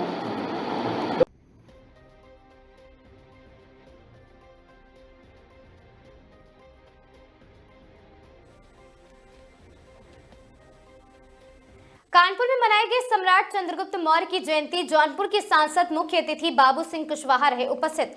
सम्राट चंद्रगुप्त मौर्य फाउंडेशन के नेतृत्व में महान सम्राट चंद्रगुप्त मौर्य की जयंती के अवसर पर एक भव्य विचार गोष्ठी का सम्मान समारोह का आयोजन किया गया। कार्यक्रम में मुख्य अतिथि के रूप में बाबू सिंह कुशवाहा एवं ब्रजलाल खाबरी उपस्थित रहे। इस अवसर पर वक्ताओं ने सम्राट चंद्रगुप्त मौर्य के जीवन, उनके शासनकाल, संगठन क्षमता और राष्ट्र निर्माण में उनके योगदान पर विस्तार से प्रकाश डाला है। कार्यक्रम के दौरान समाज के विभिन्न क्षेत्रों से उत्कृष्ट कार्य करने वाले लोगों को सम्मानित भी किया गया। वक्ताओं ने युवाओं से सम्राट चंद्रगुप्त मौर्य के आदर्शों को अपनाने और राष्ट्रहित में कार्य करने का आह्वान किया है। मौके पर उपस्थित रहे जन अधिकार पार्टी के जिला अध्यक्ष विजय कुशवाहा, राजीव गुप्ता और उमेश राजवंशी और समाजवादी पार्टी के आर्य नगर क्षेत्र से विधायक अमिताभ वाजपेयी और साथ ही कई नेतागण वहां पर उपस्थित रहे।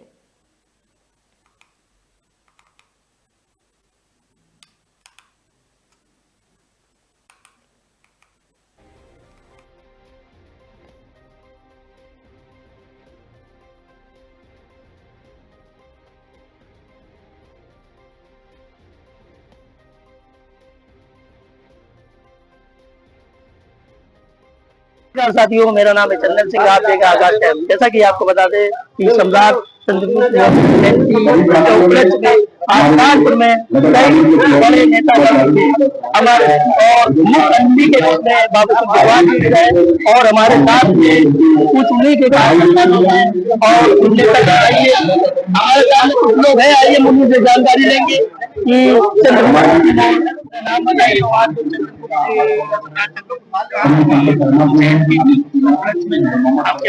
मेरा नाम नरेंद्र कुशवाहा है। मैं सम्राट चंद्रगुप्त फाउंडेशन अध्यक्ष हूँ।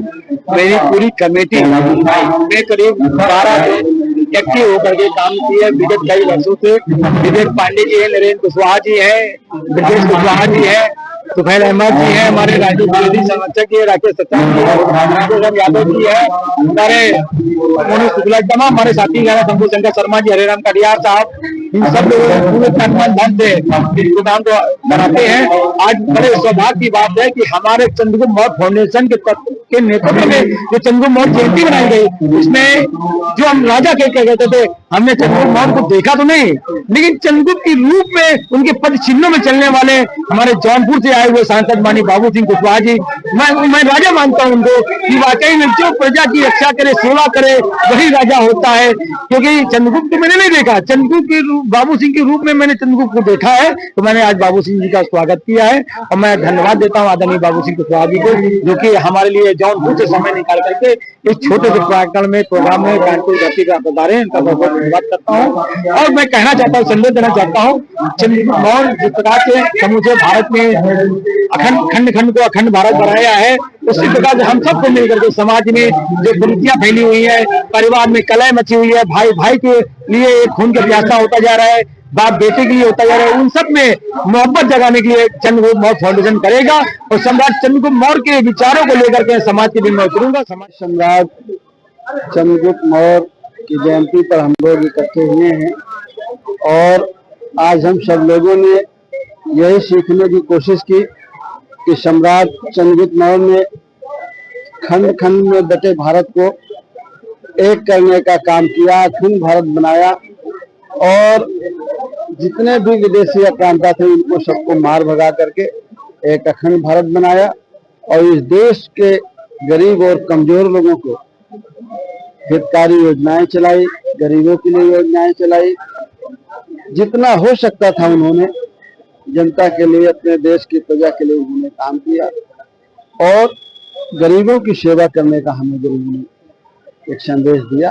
उससे हम ये सीख करके हम लोगों ने ये समझा कि बाबा साहब अम्बेडकर ने जो संविधान लिखा है वो सारी चीजें अशोक काल की और चंद्रगुप्त मौर्य के काल की है। अगर हमारे इस देश में संविधान पूरी तरह लागू हो जाए तो हम लोग अपनी सारी चीजें हमें हासिल कर सकते हैं जो हमें मिलना चाहिए।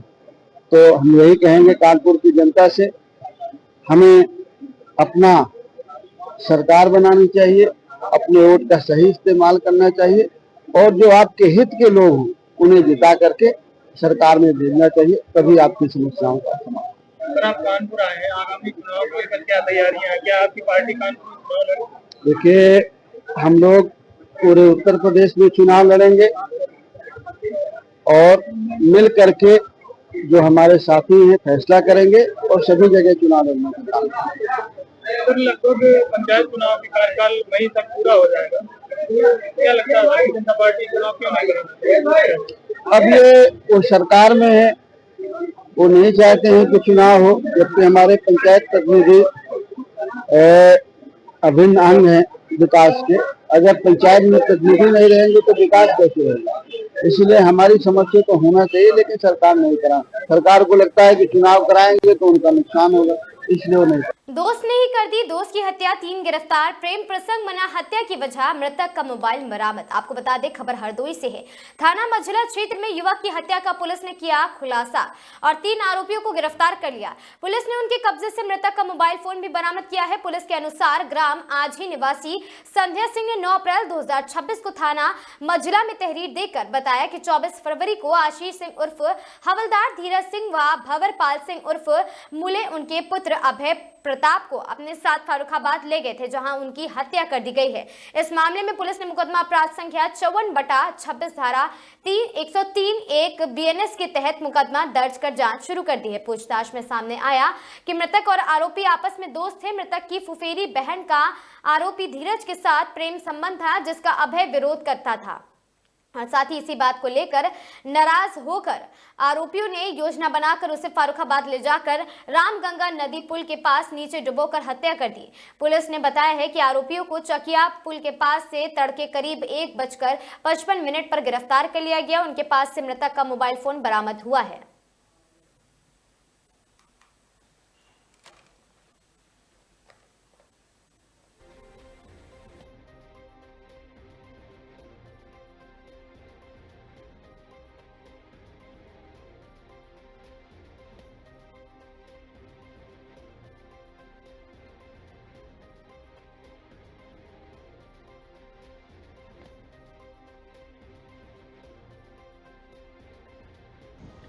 दिनांक 25 फरवरी 2026 को थाना मंझिला पर सूचना प्राप्त हुई कि एक व्यक्ति जिसका नाम अभय है, पिता अशोक और जो आंधी ग्राम का रहने वाला है, पिछले एक दिन से लापता है। उक्त सूचना के आधार पर तत्काल गुमशुदगी दर्ज कर उस व्यक्ति की खोजबीन के प्रयास शुरू कर दिए गए। तकनीकी अनुसंधान, मानवीय अभिसूचना और लोगों से पूछताछ के आधार पर और प्राप्त प्रार्थना पत्र के आधार पर थाना मंझिला पर अभियोग पंजीकृत किया गया। अनुसंधान के क्रम में यह पाया गया कि मृतक अभय के घर में एक महिला थी जिनका संबंध धीरज से था। यह बात की जानकारी अभय को हो गई और इस बात के उपरांत धीरज ने अपने मित्र आशीष और मूले से मिलकर अभय को रास्ते से हटाने का योजना बनाया।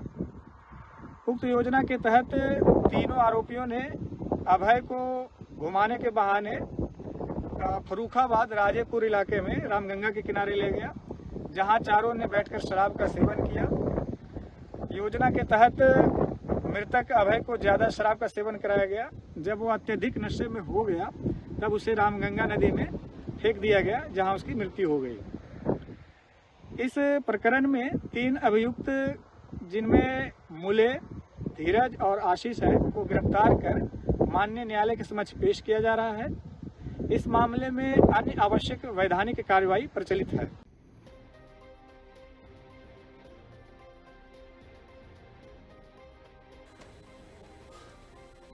जहरीला पदार्थ खाने से हालत बिगड़ी, अस्पताल लाने पर हुई है मौत। संदिग्ध अवस्था में जहरीला पदार्थ का सेवन करने से व्यक्ति की बिगड़ी थी हालत। गंभीर अवस्था के चलते डॉक्टर ने स्वास्थ्य केंद्र से किया था जिला अस्पताल रेफर। जिला अस्पताल लाने पर डॉक्टरों ने किया मृत घोषित।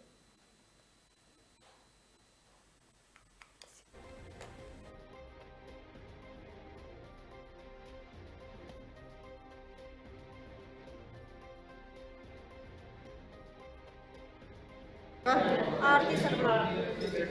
ये कौन है आपके? पति। क्या नाम है इनका? अनिरुद्ध खान। क्या हुआ था? हुआ तो कुछ नहीं था घर पे। फिर बिस्वा गए हैं, बिस्वा से 4 बजे घर पर आए हैं। हाँ। अब घर पर थोड़ी दूर रुके हैं, फिर चले गए जहांगीराबाद बात देखकर, और उधर से आए हैं वहाँ 4:30 बजे घर पर आ गए। हाँ। और बस पुड़िया फाकी ने मोबाइल थोड़ी देर देखी, उनके बाद पहुँच रहे हैं, हम सब लोग चले गए हैं लेके। फिर उसके बाद जब लेटिन से तो दवाई खा चुके रहे। कौन सी दवा खाई? अब जो पता नहीं, सफेद था, जमीन पर गिरी पड़ी रहा, हम देख नहीं पाए। जहर था? जहर था? हाँ, सफेद था। जहर था? अब ये पता नहीं जहर था कि कौन सी चीज, ये पता नहीं। फिर कहाँ ले गई? बिस्वा। फिर वहाँ से यहाँ। ठीक, अब इनकी मौत हो गई। कोई विवाद वगैरह हुआ था? नहीं, घर पे तो कोई बात नहीं हुई। आपसे? हमसे तो कोई बात ही नहीं हुई। ठीक है। इनके माता पिता कहाँ हैं? माता पिता नहीं है, माता है। बच्चे कहाँ हैं आपके? 4। वाराणसी में पूर्व सांसद धनंजय सिंह पर हुए 24 साल पुराने हमले के मामले में अहम अपडेट सामने आया है। एमपी एमएलए कोर्ट में इस बार केस की सुनवाई के दौरान दोनों पक्षों की बहस पूरी हो गई है। अब 13 अप्रैल को अदालत पूरा फैसला सुनाएगी और साथ ही इसकी संभावना जताई जा रही है। सुनवाई के दौरान धनंजय सिंह खुद कोर्ट में मौजूद रहे।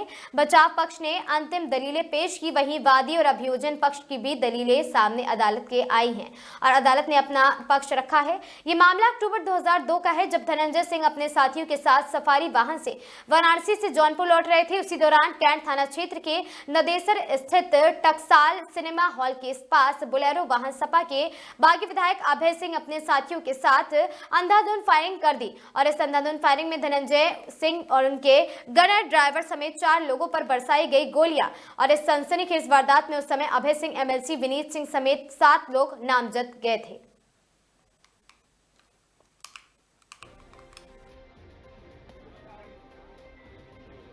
चलिए इधर उन्हीं की चौकी पर चलिए, श्रीनाथ त्रिपाठी।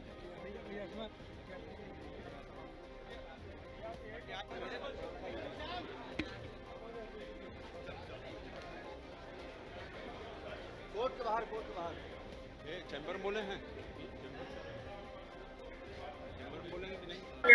सारा जवाब हो गया जी, दोनों पक्ष ने अपनी बहस पूरी कर लिया। माननीय जज साहब ने कहा है कि सोमवार तक दोनों पक्ष यदि कोई रूलिंग दाखिल करना चाहता है या कोई लिखित बहस दाखिल करना चाहता है तो प्रस्तुत कर दे। और जज साहब ने एक हल्की फुल्की चर्चा में कहा कि हो सकता है कि आप उसी दिन दे दें तो मैं उसी दिन फैसला भी कर दूं। उन्होंने एक हल्के फुल्की भाषा में कहा, मुझे उम्मीद है कि जैसे ही हम लोग दाखिल करेंगे लिखित बहस और नजीरें दाखिल कर देंगे दोनों पक्ष, तो जल्दी से जल्दी विद इन ए वीक हम उम्मीद करते हैं और जल्दी फैसला इसमें आ सकता है। वकील साहब, इसमें मैक्सिमम कितना इम्प्रिजनमेंट? आप जानते हैं 307 में क्या है, आजीवन कारावास तक की सजा है, उसकी हम उम्मीद करते हैं, संभावना करते हैं। और ये अपराध अंधाधुंध फायरिंग का, 4 लोगों घायल करने का है, गंभीर अपराध है। इसमें हम उम्मीद करते हैं कि आजीवन कारावास तक सजा जाएगी। टोटल कितने अक्यूज्ड हैं, कितने इसमें? 3 मुलजिम इसमें आरोपित हैं और तीनों के खिलाफ साक्ष्य पर्याप्त आए हुए हैं। कुछ इसमें बरी भी हो गए, साक्ष्यों पे वो उनका FIR से ही वो अज्ञात थे और बाद में उनके खिलाफ उनका नाम नहीं आया तो वो बरी ही मानी उनको। बचाव पक्ष अपने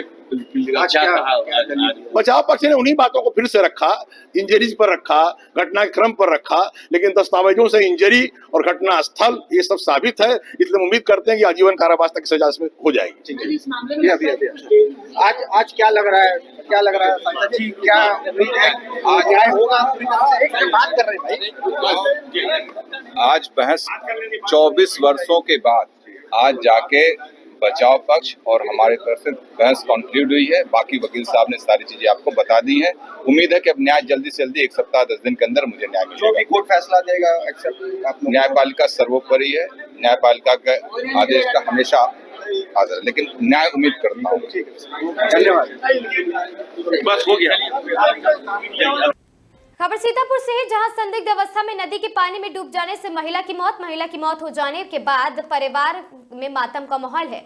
पुलिस ने मृतक महिला के शव को कब्जे में लेकर पोस्टमार्टम के लिए भेजा। जनपद के कमलापुर इलाके का पूरा मामला।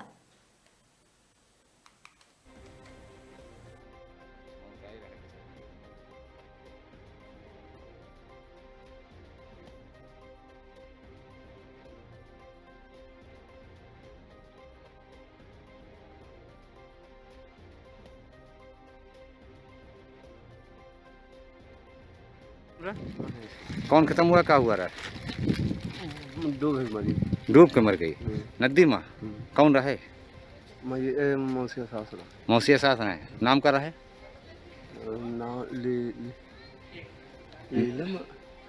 उम्र कितनी रहे? निर्मला। तो कहाँ का मामला है? सरौरा थाना कमलापुर। तो काहे डूब गई, कैसे? अब नदी में डूब गए सवेरे, वक्त लाइट दिन गई रहे। हाँ। अब कोई साथ थोड़ो हो। ठीक।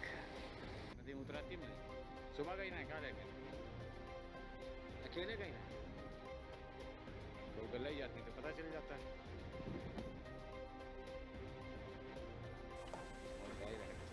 वाराणसी में बंदूक की नोक पर 80 लाख की डकैती, गुजरात के व्यापारी के ड्राइवर से हुई डकैती, मुकदमा दर्ज। मौके पर पहुंची पुलिस ने मामले की जांच की। पुलिस के अनुसार घटना 14 मार्च की। वादी ने 9 अप्रैल की रात पुलिस को दी है तहरीर के आधार पर मुकदमा दर्ज कर की जा रही है कार्रवाई। और साथ ही वाराणसी के बेलूपुर थाना क्षेत्र के शिवराज नगर का पूरा मामला बताया जा रहा है।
कल एक शाम को तहरीर प्राप्त हुई थी थाना बेलूपुर पर, जिसमें एक व्यवसायी हैं, उनके द्वारा ये तहरीर प्रदान की गई कि एक ड्राइवर उनका है जिसे उन्होंने कैश पैसे दिए थे और वो लेके उसको यहाँ पे एक रेंटेड हाउस है उनके यहाँ रात में रुके थे।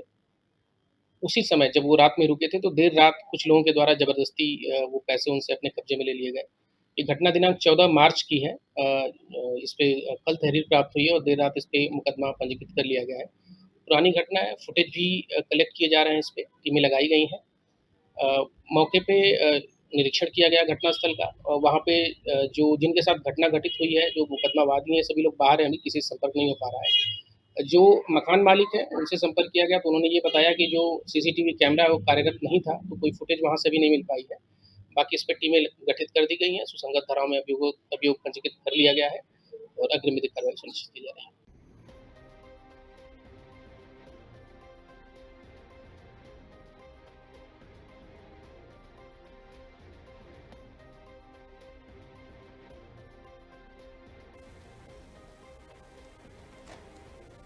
जनपद चंदौली में एक बार फिर दिखा तेज रफ्तार का कहर। दो बाइकों की आमने सामने हुई जोरदार टक्कर, दो युवकों की मौके पर हुई दर्दनाक मौत, वहीं दो लोग गंभीर रूप से घायल।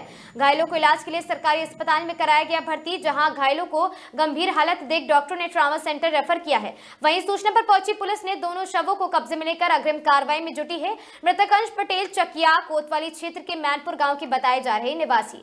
चकिया कोतवाली क्षेत्र के बैरी गाँव के समीप हुई है घटना।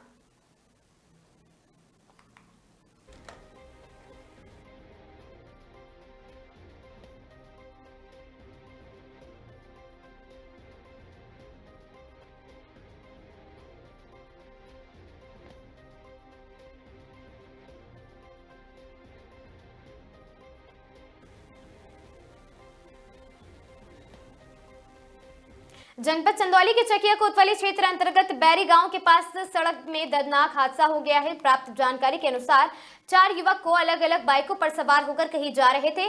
जैसे ही वे बैरी गांव के पास सामने पहुंचे, अचानक दोनों बाइकों के बीच आमने सामने भीषण टक्कर हो गई। टक्कर इतनी जबरदस्त थी कि दोनों बाइकें बुरी तरह क्षतिग्रस्त हो गई और मौके पर अफरा तफरी मच गई। इस हादसे में बाइक चला रहे अंश पटेल निवासी मैनपुर और साथ ही सूरजगौड़ निवासी बिसौरा कला मिर्जापुर की घटनास्थल भी दर्दनाक मौत हो गई। स्थानीय लोगों की मदद से दोनों घायलों को तत्काल नजदीकी अस्पताल पहुंचाया गया, जहां उनकी गंभीर स्थिति को देखते हुए डॉक्टर ने उन्हें ट्रॉमा सेंटर रेफर किया। घटना की सूचना मिलते ही पुलिस मौके पर पहुंच गई और दोनों शवों को कब्जे में लेकर पोस्टमार्टम के लिए भेज दिया। हादसे के बाद वहां मौके पर लोगों की भारी भीड़ जमा हो गई।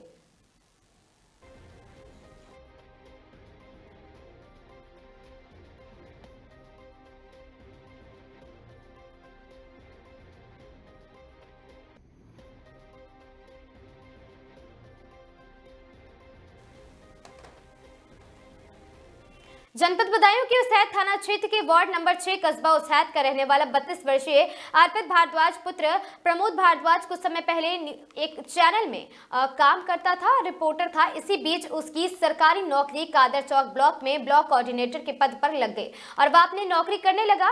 अर्पित भारद्वाज की शादी 2023 में प्रिया पुत्री पूरन निवासी पलिया जिला लखनऊ के साथ धूमधाम से हुई थी। शादी के बाद प्रिया ने एक पुत्री को जन्म दिया और पुत्री को जन्म देने के कुछ ही दिन बाद प्रिया के पेट में स्टोन पथरी हो गई, जिसका उपचार उसके मायके पलिया लखनऊ में चल रहा था। 8 अप्रैल को उसका ऑपरेशन हुए। पति और उसके घर वाले एवं मायके वाले साथ थे। प्रिया के सास ससुर ऑपरेशन करने के उपरांत उसकी बेटी को लेकर घर आ गए और कल शाम के समय प्रिया की अस्पताल से सही सलामत छुट्टी हुई तो पति उसके लिए टोयोटा कार CNG फिटेड से लेकर उसके लिए घर आ रहा था।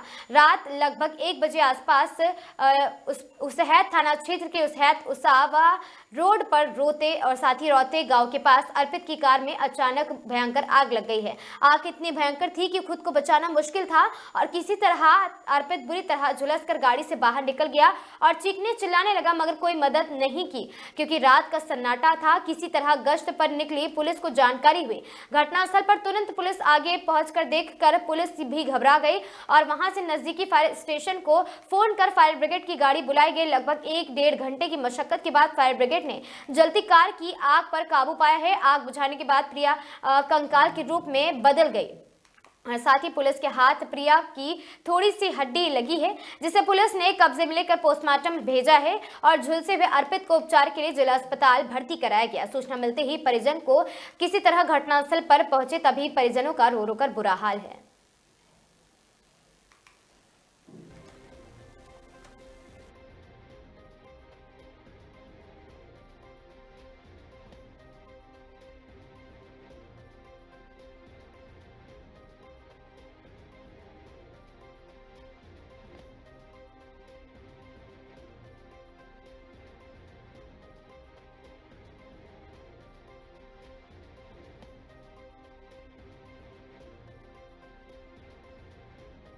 नाम है आपका? मेरा नाम प्रमोद भारद्वाज। अच्छा, कहाँ के रहने वाले? हुसैन। ये क्या मामला है जो आपकी पुत्रवधू की जलकर मौत हुई है और पुत्र आपका बुरी तरह झुलस गया है? ये हमारी पुत्रवधू का वहाँ ऑपरेशन था पथरी का, उसमें हम लोग गए हुए थे, साथ में हमारी मिसेस भी थी, लड़की पुत्रवधू की माँ भी थी जी। और जब हम वहाँ से इसका ऑपरेशन सक्सेस हो जाने के बाद जब घर वापस लौटे हैं तो हम अपनी नातिन को भी साथ लाए, क्योंकि उन्होंने नानी ने और ये जो हमारी बहू थी इसने हमें नानी दे दिया, बोले आप इसको साथ ले जाओ क्योंकि हम लेट के आएंगे, ये हम पेट पे उलेगी, परेशान करेगी। तब हम इसे साथ ले आए। अच्छा, फिर क्या हुआ आगे? इसके बाद ये लोग वहाँ रुक गए थे, ये गाड़ी में आ रहे थे, ये दोनों लोग। हमको जब वहाँ पहुँचे हैं तो गाड़ी बुरी तरीके से जल रही थी। अच्छा। गाड़ी में आग लग गई। तो मौत किसकी हुई है? पुत्रवधू की मौत हो गई और बेटा भी काफ़ी गंभीर है, वो झुलसा हुआ है। अच्छा, पुत्रवधू का नाम क्या था? उसका नाम प्रिया है। बेटे का? बेटे का नाम अर्पित भारद्वाज। अर्पित भारद्वाज। ये हादसा हुआ कहाँ पे है? ये हादसा उसैद से उसावा वाले रोड पे रौते के पास हुआ है। अच्छा अच्छा अच्छा। तो पुत्रवधू की मौके पे ही मौत हो गई? पुत्रवधू की मौके पे ही मौत हो गई, बेटा जख्मी है। खबर सीतापुर से है। संदिग्ध अवस्था में हालत बिगड़ने पर गर्भवती महिला की हुई मौत। महिला की मौत हो जाने के बाद परिवार में मातम का माहौल है। मायके वाले की शिकायत पर पुलिस ने शव को कब्जे में लेकर पोस्टमार्टम के लिए भेजा। जनपद खैराबाद इलाके का पूरा मामला।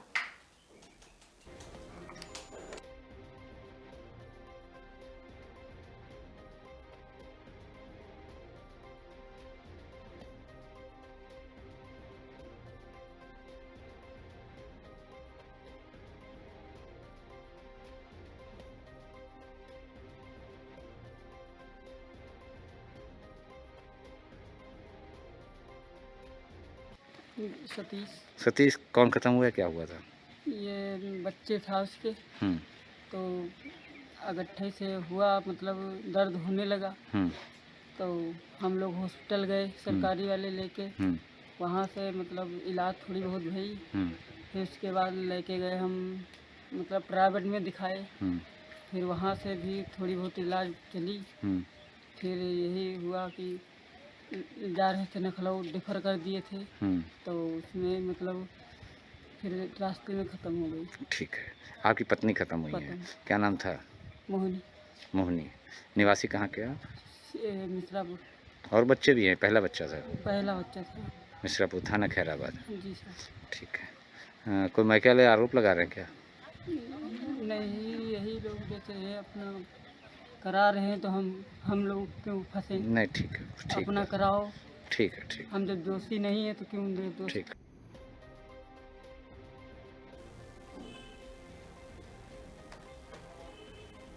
जिला निर्वाचन अधिकारी ने मान्यता प्राप्त राजनीतिक दलों के प्रतिनिधियों के साथ की है बैठक। समस्त विधानसभा निर्वाचन क्षेत्र की निर्वाचन नामावलियों की विशेष प्रमाण पुनरीक्षण कार्यक्रम के अंतर्गत निर्वाचन नामावली का अंतिम प्रकाशन किया गया और साथ ही अंतिम प्रकाशन के समय आपको बता दें 6,55,200 पुरुष मतदाता, 5,28,376 महिला मतदाता एवं प्रति लिंग के 28 मतदाता, कुल 11,83,604 मतदाता अंतिम निर्वाचन नामावली में प्रकाशित हुए हैं।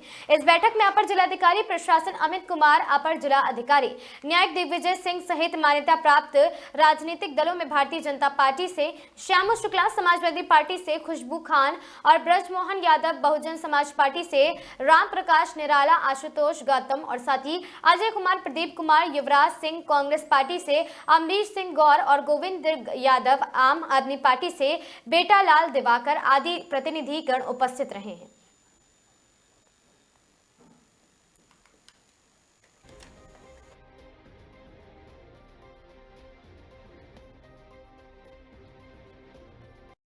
यानी कि विशेष प्रकार पुनरीक्षण के अंतिम रूप में 10 अप्रैल 2026 को हमारी आज वोटर लिस्ट विधानसभा वार तैयार हो रही है। उस वोटर लिस्ट को हम लोगों ने मान्यता प्राप्त सभी राजनीतिक दलों के साथ आज शेयर किया। आज उनके साथ हम लोगों ने जनपद के कलेक्ट्रेट सभागार में जिला निर्वाचन कार्यालय के हमारे अधिकारियों के साथ, उप जिला निर्वाचन अधिकारी कानपुर बिहार और हमारे समस्त जो अधिकारीगण हैं और साथ में मान्यता प्राप्त जितने हमारे साथी हैं, उनके दलों के जितने साथी हैं, उनके साथ आज एक मीटिंग करी है जिसके अंदर हम लोगों ने उनको निर्वाचक नामावलियाँ की प्रतियाँ जो हैं हार्ड कॉपी और सॉफ्ट कॉपी उपलब्ध कराई है। जनपद कानपुर देहात के जितने हमारे मतदाता हैं और जितने नागरिक हैं, ये उनका हक है, ये उनकी अधिकार है कि भारत निर्वाचन आयोग ने जो निर्देश दिए थे उसके बाद SIR के बाद अब क्या अंतिम स्थितियाँ उत्पन्न हुई हैं उससे आपको मैं अवगत करा रहा हूँ। इसमें मैं ये बताना चाहूँगा कि मुख्य निर्वाचन अधिकारी महोदय उत्तर प्रदेश और भारत निर्वाचन आयोग के निर्देशानुसार अर्हता तिथि 1/1/2026 के आधार पर जनपद की समस्त विधानसभा निर्वाचन क्षेत्रों की निर्वाचक नामावलियों के विशेष प्रकार पुनरीक्षण के अंतर्गत दिनांक 6 जनवरी 2026 से लेकर 6 मार्च 2026 तक दावे एवं आपत्तियां की सुनवाई की गई और प्राप्त की गई। जनपद में विशेष प्रकार पुनरीक्षण के पूर्व यानी कि SIR से पहले लगभग 7,16,799 पुरुष मतदाता थे, 6,19,338 महिला मतदाता थी और तृतीय लिंग के 40 मतदाता थे। यानी कि SIR शुरू होने से पहले जनपद कानपुर देहात में 13,36,177 मतदाता थे।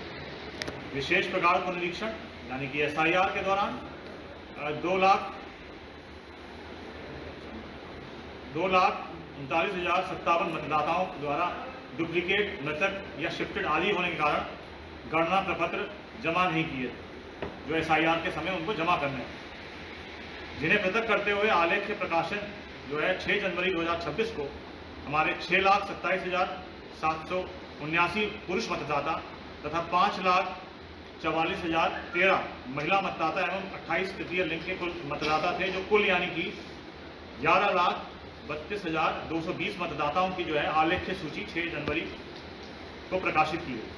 आलेख्य प्रकाशित सूची में 1,24,197 मतदाताओं द्वारा अपने परिवार से मैप न किए जाने के कारण तथा 1,47,939 तार्किक विसंगति यानी कि लॉजिकल डिस्क्रिपेंसी वाले मतदाताओं यानी कि कुल अगर मिला लिया जाए इन दोनों को तो 2,72,136 मतदाताओं को जो हमारे निर्वाचक रजिस्ट्रेशन अधिकारी हैं और सहायक निर्वाचक रजिस्ट्रेशन अधिकारी हैं उनके द्वारा नोटिस निर्गत किए गए और नोटिसों को तामील किया गया।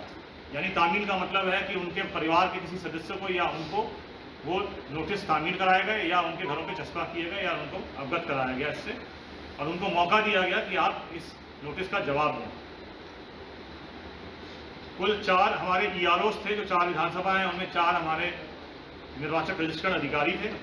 174 सहायक निर्वाचक रजिस्ट्रेशन अधिकारी के माध्यम से इन नोटिस पे गुण दोष के आधार पर विधिक प्रक्रिया अपनाते हुए सुनवाई की गई तथा प्रत्येक मतदाता। उन्नाव से बड़ी खबर सामने आई, जहां पर मर्चेंट नेवी में कार्यरत एक युवक ने ईरान में फंसे होने के दौरान एक खौफनाक मंजर को बयां किया है। ईरान, इजराइल और साथ ही उसके बीच बढ़े तनाव के दौरान उनका शिप बंदरगाह पर फंस गया था, जहां मिसाइल हमलों की गूंज से पूरा माहौल दहशत में बदल गया। उन्नाव के रहने वाले शिवेंद्र चौरसिया मर्चेंट नेवी में नौकरी करते हैं। हाल ही में उनका शिप ईरान के बंदर अब्बास पोर्ट पर मौजूद था, तभी ईरान इजराइल के बीच तनाव बढ़ गया। 3 अप्रैल को अचानक शिप के पास ही मिसाइलों के धमाके होने लगे, जिससे शिप पर मौजूद सभी क्रू मेंबर्स के बीच हड़कंप मच गया। शिवेंद्र ने बताया कि लगातार हो रहे धमाकों से हालात बेहद तनावपूर्ण हो गए थे और किसी भी वक्त बड़े हादसे का डर बना हुआ था। शिवेंद्र चौरसिया अपने परिवार ने भारत सरकार और साथ ही एजेंसी का धन्यवाद किया और जिनकी मदद से वो सुरक्षित बाहर निकल पाए। फिलहाल शिवेंद्र सुरक्षित भारत लौट आए हैं, लेकिन उन्होंने जो मंजर देखा वो आज भी उन्हें अंदर तक झकझोर देता है।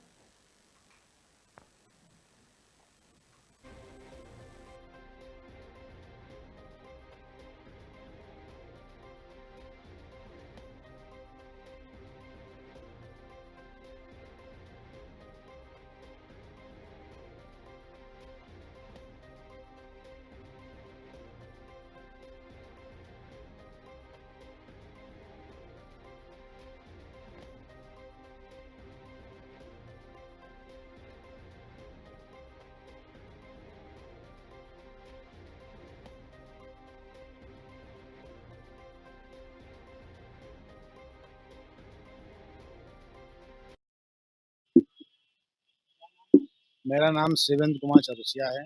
मैं उत्तर प्रदेश का निवासी हूँ और उन्नाव जिले से हूँ। जी सर, सर हम मर्चेंट नेवी में जॉब करते थे, 2014 से जॉब कर रहे हैं सर, और हम इस समय एबी में थे, और अभी मैंने दिसंबर में मैंने सब ज्वाइन किया हुआ। कहाँ पे गए थे? और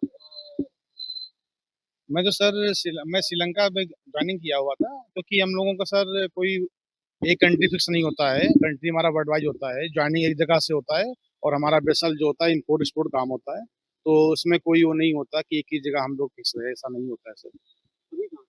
अभी सब जो अभी लास्ट टाइम तो मैं ईरान जब गया हुआ था, तो वहाँ पे जो है हार्मुज बंद होने के कारण से मैं जो है ईरान में फंस गया था, और उसी वजह से मैंने गवर्नमेंट ऑफ इंडिया और कंपनी से मैंने सबसे रिक्वेस्ट किया हुआ था, जो हमारे कैप्टन से बोले कि अब अभी कंपनी कुछ नहीं कर सकती है, आप लोग करो, और वीडियो बना के हमारे कैप्टन सर ने एक छोटी सी वीडियो, हमारे कैप्टन सर ने एक डीवीएस में भेजा हुआ था, और वही वीडियो माध्यम से हम आप लोगों से जुड़े हुए थे। वहाँ पे जब आप फंसे हुए थे, युद्ध चल रहा था, किस तरह की दिक्कत हो रही थी, कैसे धमाके हो रहे थे? सर धमाके तो ऐसे हो रहे थे, जो हमारा बेसल एंकर था जो वाइब्रेशन हो रहा था, तो स्टार्टिंग के सर हम 5-6 दिन हम लोग मिनटरी सोए नहीं थे, लेकिन सर 7वें दिन तो 8वें दिन तो ऐसा लग रहा था कि अब जो हो रहा होने तो नॉर्मली हो रहा, क्या कर सकते हैं क्या ऐसा भी डर लग रहा था कि जान सर। जान जाने की डर तो 24 आवर्स से लगता कौन सा धमाका हमारे सिर पे हो जाए।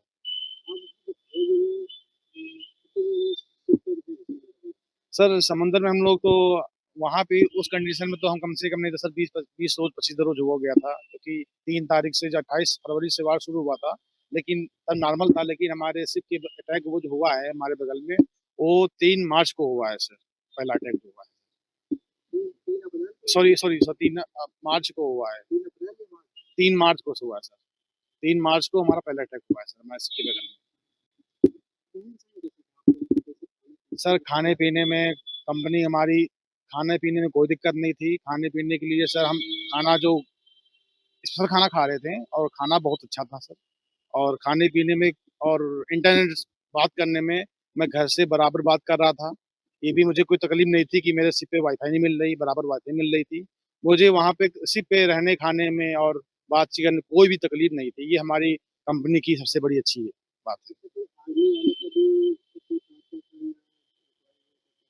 सर उसमें आर्मी वाले का टॉर्चर नहीं था। स्टार्टिंग में सर जो ईरान की नेवी थी ना सर, उसको मार रहे थे ये लोग, तो ये डर लग रहा था ईरान नेवी चक्कर में कहीं कमर्शियल शिप पे अटैक ना हो। कई शिप अटैक हुए भी हैं सर, कमर्शियल शिप पे भी अटैक का डर था इन लोगों ने, तो इसकी वजह से हम लोग काफ़ी डरे हुए थे, और हम लोगों ने रिक्वेस्ट किया हुआ था। और बहुत बहुत इस सरकार को मैं बहुत शुक्रिया अदा करना चाहता हूँ, और हमारी कंपनी को भी मैं वो अदा करना चाहता हूँ। हमारी कंपनी ने हम लोगों को सुरक्षित होम फ्लाइट देकर घर वापस। जब आप फंसे हुए थे तो कैसे क्या वापस यहाँ आ पाए, जैसे कि वीडियो बनाया था, क्या? सर वीडियो की बात करें तो सर वीडियो तो हमारे कैप्टन सर ने बोला था कि एक वीडियो चाहिए, तो उस वीडियो में मैंने डीजी शिपिंग कैप्टन सर ने वीडियो भेजा होगा, जो उनका हमारे कैप्टन सर हैं, और उसी वीडियो माध्यम से हम देखा कि मेरी वीडियो वायरल हो गई। तो और उसके बाद में जो है हम हमारी गवर्नमेंट ऑफ इंडिया, हमारे प्रधानमंत्री माननीय नरेंद्र मोदी सर जी की अध्यक्षता में हम लोग यहाँ वापस आए हैं, और सबसे बहुत बड़ा गुलजार अदा करना चाहते हैं, और हमारी कंपनी को भी, और जो हम अपनी फैमिली से दोबारा मिल सकें। बहुत बहुत धन्यवाद सर। परिवार से आपके लिए सर परिवार में तो जब मिले, जिससे मालूम हुआ कि मैं आ रहा हूँ, तो परिवार में बहुत खुश हुआ, और सबसे बड़ी खुशी बात है मैं अपनी फैमिली और मैं अपनी बेटी से मिला, सबसे बड़ी मुझे खुशी की बात यही है। खबर ऋषिकेश से है, जहां टिहरी पौड़ी जनपद की सीमा को जोड़ने वाले निर्माणाधीन बजरंग सेतु के फुटपाथ पर लोग आपको बता दें कि लगे कांच एक बार फिर टूट गया है, और साथ ही फुटपाथ पर लगे एक कांच में जगह जगह दरारें आ गई हैं। कांच टूटने से फुटपाथ पर दोनों किनारे से आवाजाही रोक दी गई है। ये पहली घटना नहीं है जब फुटपाथ का कांच टूटा है। इससे पहले भी 2 बार फुटपाथ का कांच इसी तरह से क्षतिग्रस्त हो चुका है, जिससे निर्माणाधीन कंपनी ने बदलाव किया था, लेकिन अब इसकी गुणवत्ता पर सवाल उठने लगे हैं। लोक निर्माण विभाग नरेंद्र नगर की ओर से लक्ष्मण झूला पुल के समीप वर्ष 2022 में बजरंग सेतु का निर्माण कार्य शुरू किया गया था। करीब 69.20 करोड़ की लागत से बनने वाले 132.30 मीटर लंबे 5 मीटर चौड़े पुल के दोनों साइड में करीब 1.5 मीटर का 65 मिलीमीटर की मोटाई वाला पदार्थ कांच का फुटपाथ बनाया गया था। और पुल का अभी उद्घाटन तक नहीं हुआ है और विभाग की उदासीनता के कारण करीब 2 महीने पहले पुल पर देशी विदेशी पर्यटकों के अलावा स्थानीय लोगों की आवाजाही शुरू हो गई है। फुटपाथ पर करीब 65 मिलीमीटर की मोटाई वाला कांच एक बार फिर क्षतिग्रस्त होना शुरू हो गया। पुल की गुणवत्ता पर स्थानीय लोगों ने भी सवाल खड़े कर दिए हैं। 16 अप्रैल को बंद हुआ था 92 साल पुराना लक्ष्मण झूला पुल। 16 अप्रैल 2022 को ऐतिहासिक लक्ष्मण झूला पुल को सुरक्षित दृष्टिगत अनिश्चित काल के लिए बंद कर दिया गया था और साथ ही IIT रुड़की की रिपोर्ट के मुताबिक पुल की तारें पूरी तरीके से जर्जर हो चुकी थी। लगातार आवागमन की स्थिति में पुल कभी भी गिर सकता था। इसके बाद तत्कालीन टिहरी DM ने आदेश जारी कर 16 अप्रैल को पुल अनिश्चित काल के लिए बंद कर दिया था।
उत्तराखंड परिवहन निगम ने आगामी चारधाम यात्रा को और अधिक सुगम और आरामदायक बनाने के लिए कमर कस ली है। इसी कड़ी में ऋषिकेश डिपो की बेड़े में नए एक और साथ ही एयर कंडीशनर टेम्पो ट्रैवलर शामिल किए गए हैं। ये वाहन चारधाम यात्रा के दौरान श्रद्धालुओं को प्रीमियम श्रेणी की यात्रा का अनुभव कराएंगे। चारधाम यात्रा विधिवत रूप से शुरू होने तक परिवहन निगम इन वाहनों को खुली जगह रखेगा। वर्तमान में इन्हें ऋषिकेश, देहरादून और मसूरी के बीच संचालित किया जाएगा।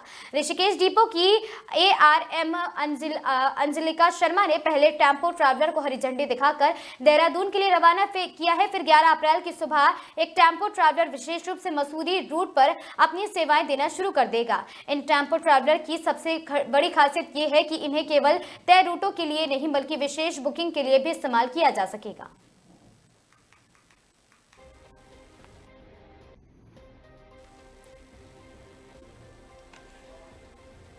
खबर नैनीताल से है, जहां सरोवर नगरी से महज 22 किलोमीटर दूर जनपद नैनीताल के भीमताल में 11 अप्रैल को प्रदेश के मुख्यमंत्री पुष्कर सिंह धामी पहुंचने वाले हैं और इस आशय की जानकारी जिलाधिकारी कार्यालय से प्राप्त हुई है। सूचना अनुसार मुख्यमंत्री शनिवार 11 अप्रैल को पूर्वाह्न 11:40 पर देहरादून से हेलीकॉप्टर द्वारा प्रस्थान कर अपराह्न 12:45 पर विकास भवन खेल मैदान हेलीपैड भीमताल पहुंचेंगे। वहां से प्रस्थान कर अपराह्न 1 बजे से अपराह्न 2:30 बजे तक Birla institute of applied sciences के वार्षिकोत्सव कार्यक्रम में प्रतिभाग करेंगे। इसके उपरांत मुख्यमंत्री अपराह्न 3:15 पर विकास भवन खेल मैदान हेलीपैड भीमताल से प्रस्थान करेंगे।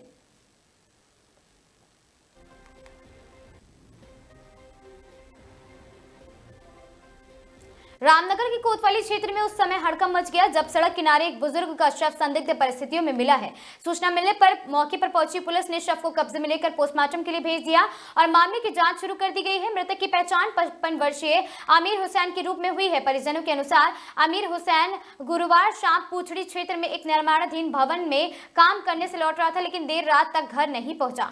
चिंतित परिजन उसकी तलाश में निर्माणाधीन भवन तक पहुंचे हैं, जहां आसपास के लोगों ने बताया है कि वह रात करीब 8:30 बजे वहां से निकल चुका था। इसके बाद परिजनों ने पुलिस को सूचना देकर खोजबीन की मांग की है और साथ ही आपको बता दें, घटना की खबर मिलते ही परिजनों में कोहराम मच गया। फिलहाल पुलिस इन संदिग्ध मौत की सभी पहलुओं से जांच कर रही है और साथ ही आपको बता दें कि साविश अंसारी ने कहा है वो रोज की तरह काम पर गए थे, लेकिन रात तक घर नहीं लौटे। हमने काफी तलाश की, फिर पुलिस को सूचना दी। सुबह उनका शव सड़क किनारे मिला है। मामला ये है कि वहाँ पूछली में जो है उनका अपना घर बन रहा था। फूफा जी जो है हमारे डेली का आने जाना था, वहाँ पे मशीन से खुदाई हो रही थी। ये वहाँ रह के मतलब खुदाई करा रहे थे। 8:30 बजे जैसे हमारे भाई ने हमें उन्होंने फ़ोन किया हमें कि वो अब्बू जो है घर पे नहीं पहुँचे। लगभग 11 साढ़े 11 के समथिंग। तो हम वहाँ देखने गए, तो वहाँ पड़ोस से पता चला कि वो यहाँ थे, लेकिन 8 साढ़े 8 बजे यहाँ से जा चुके हैं। फिर उसके बाद हमने जो है जगह जगह देखना स्टार्ट किया, लेकिन हमें कोई सुराग नहीं मिला। फिर हम थाने गए, हमें एक लोकेशन का क्लू मिला कि वहाँ लोकेशन है। फिर हमने वहाँ पे कोसी की साइड पूरी रात हमने छानबीन करी जो हमारे अपने लोग थे, लेकिन हमें तब भी कोई क्लू नहीं मिला। सुबह में फिर हम वहाँ दोबारा से मतलब 10-12 लोग हम फिर से गए देखने के लिए कि क्या मसला है क्या नहीं। फ़ोन लगातार लग रहा था, लेकिन फ़ोन रिसीव नहीं हो रहा था। फिर अब जब हम सुबह 6 बजे लगभग गए वहाँ पे, तो ये हमें पास में जो टाल है मतलब ईंटों की जो वो है, वहाँ हमें ये इनका पैर दिखाई दिया। तब हमारे भाई ने देखा उनको, तब हम इनको लेके आए। कुछ पता नहीं चल रहा है, किसी का अज्ञात में ही है, कुछ पता नहीं चल रहा है।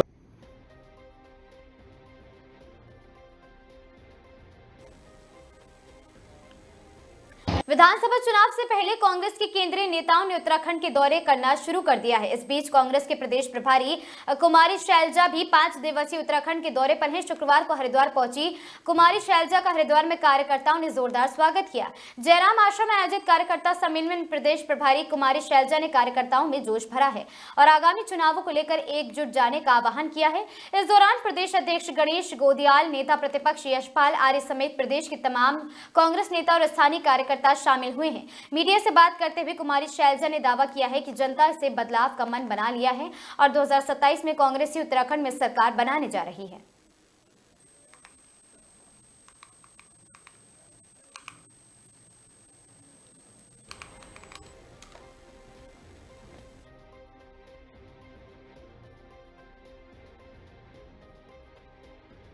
सब जगह जैसे कार्यकर्ताओं से, स्थानीय नेताओं से, सीनियर नेताओं से सबसे बातचीत हुई है और हो रही है, और ये तो अभी चलेगा आगे तक। ये अभी एक दौरा रखा है हमने, आगे आने वाले समय में और भी जगह हम जाते रहेंगे। बहुत अच्छा फीडबैक भी मिल रहा है और हम अपनी कांग्रेस पार्टी की तैयारी कार्यकर्ताओं के साथ बातचीत करके और उनका उत्साह सब कुछ हर चीज़ का जायजा ले रहे हैं। आज के दिन जनता ये कह रही है कि आप सरकार अब बनाओ। अब ये नहीं कह रहे कि इस बार बनेगी, क्या होगा, कैसे। अब सब कह रहे हैं इस बार जनता ये कह रही है और कार्यकर्ता ये कह रहे हैं कि इस बार हमने सरकार बनानी है। बहुत बेहद उत्साह है। भाजपा से सभी लोग दुखी हो चुके हैं। रामनगर में जनगणना 2027 की तैयारियां तेज हो गई। तहसील और ब्लॉक सभागार में द्वितीय बैच का प्रशिक्षण शुरू कर दिया गया, जिसमें करीब 100 प्रशिक्षणार्थी हिस्सा ले रहे हैं। जनगणना 2027 को सफल बनाने के लिए रामनगर प्रशासन पूरी तरह सक्रिय नजर आ रहा है। इससे पहले बैच में करीब 72 प्रशिक्षणार्थियों को प्रशिक्षित किया जा चुका है। अधिकारियों के अनुसार सभी प्रशिक्षण चरणों को पूरा करने के बाद ही जनगणना का वास्तविक कार्य शुरू किया जाएगा, ताकि प्रक्रिया में किसी भी प्रकार की त्रुटि न रहे। वहीं 10 अप्रैल से 24 अप्रैल तक सेल्फ एम्यूनरेशन का कार्य भी चलाया जा रहा है, जिसमें आम नागरिक स्वयं अपनी जानकारी दर्ज कर सकेंगे। प्रशासन का दावा है कि इस बार जनगणना प्रक्रिया को अधिक पारदर्शी और तकनीकी रूप से मजबूत बनाना है। जनगणना 2027 के तहत द्वितीय बैच का प्रशिक्षण शुरू कर दिया गया है। पहले बैच में लगभग 72 लोगों को प्रशिक्षण दिया जा चुका है। प्रारंभ किया जा चुका है, जिसमें अभी हमने प्रशिक्षण प्रारंभ कर दिया है। हमारे एक बैच का जो ट्रेनिंग था लगभग 72 लोगों का, वो तहसील सभागार में और ब्लॉक सभागार में कंप्लीट किया जा चुका है। अभी हमारा सेकंड ट्रेनिंग बैच चल रहा है, जो कि तहसील सभागार में और ब्लॉक सभागार में चल रहा है, जिसमें हम कम से कम 100 लोगों को लगभग ट्रेनिंग दे रहे हैं। इसके बाद एक बैच और हमारा चलना है, जिसमें हम लोगों को ट्रेनिंग देंगे और पूर्ण तरीके से ट्रेनिंग होने के बाद ही ये कार्य प्रारंभ किया जाएगा। इसके अतिरिक्त मैं आप लोगों को एक बात और बताना चाहूँगी कि 10 अप्रैल से 24 अप्रैल तक आपका सेल्फ इनोमिनेशन का काम चलेगा, जिसमें आप स्वगणना कर सकते हैं। तो मेरा सभी सम्मानित जनता से भी अनुरोध रहेगा कि आप अपने क्षेत्र में अपने घरों पे स्वगणना का कार्य कर सकते हैं और घबराएं नहीं, जिससे ये कार्य नहीं हो पाएगा। हमारी टीम जब मौके पे जाएगी तो तब गणना कर ली जाएगी आपकी।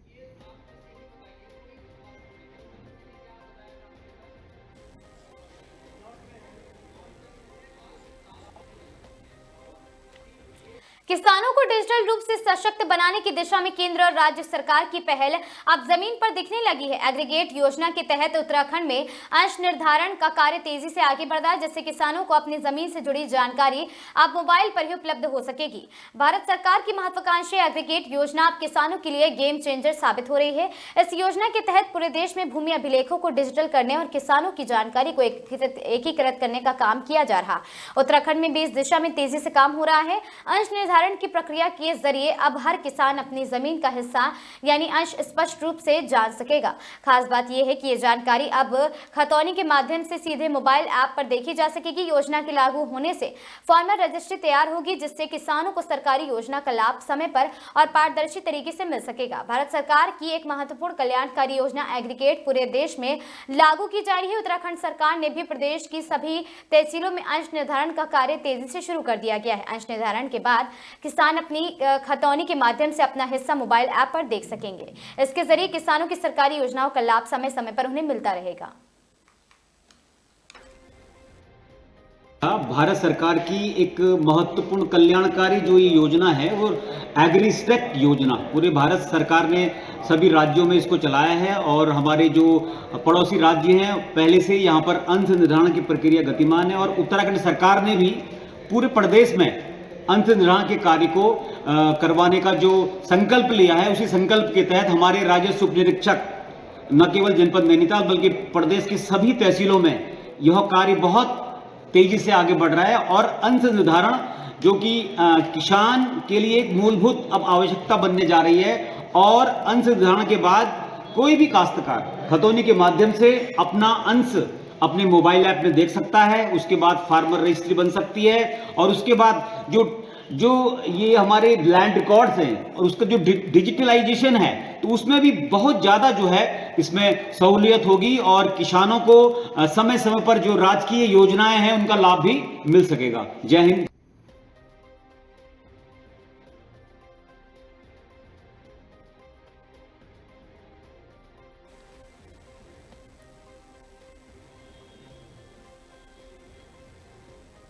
भारत सरकार की इन खबरों में आज के लिए बस इतना ही। ऐसी खबरों से लगातार जुड़े रहने के लिए बने रहें हमारे साथ और देखते रहें आगाज टाइम्स।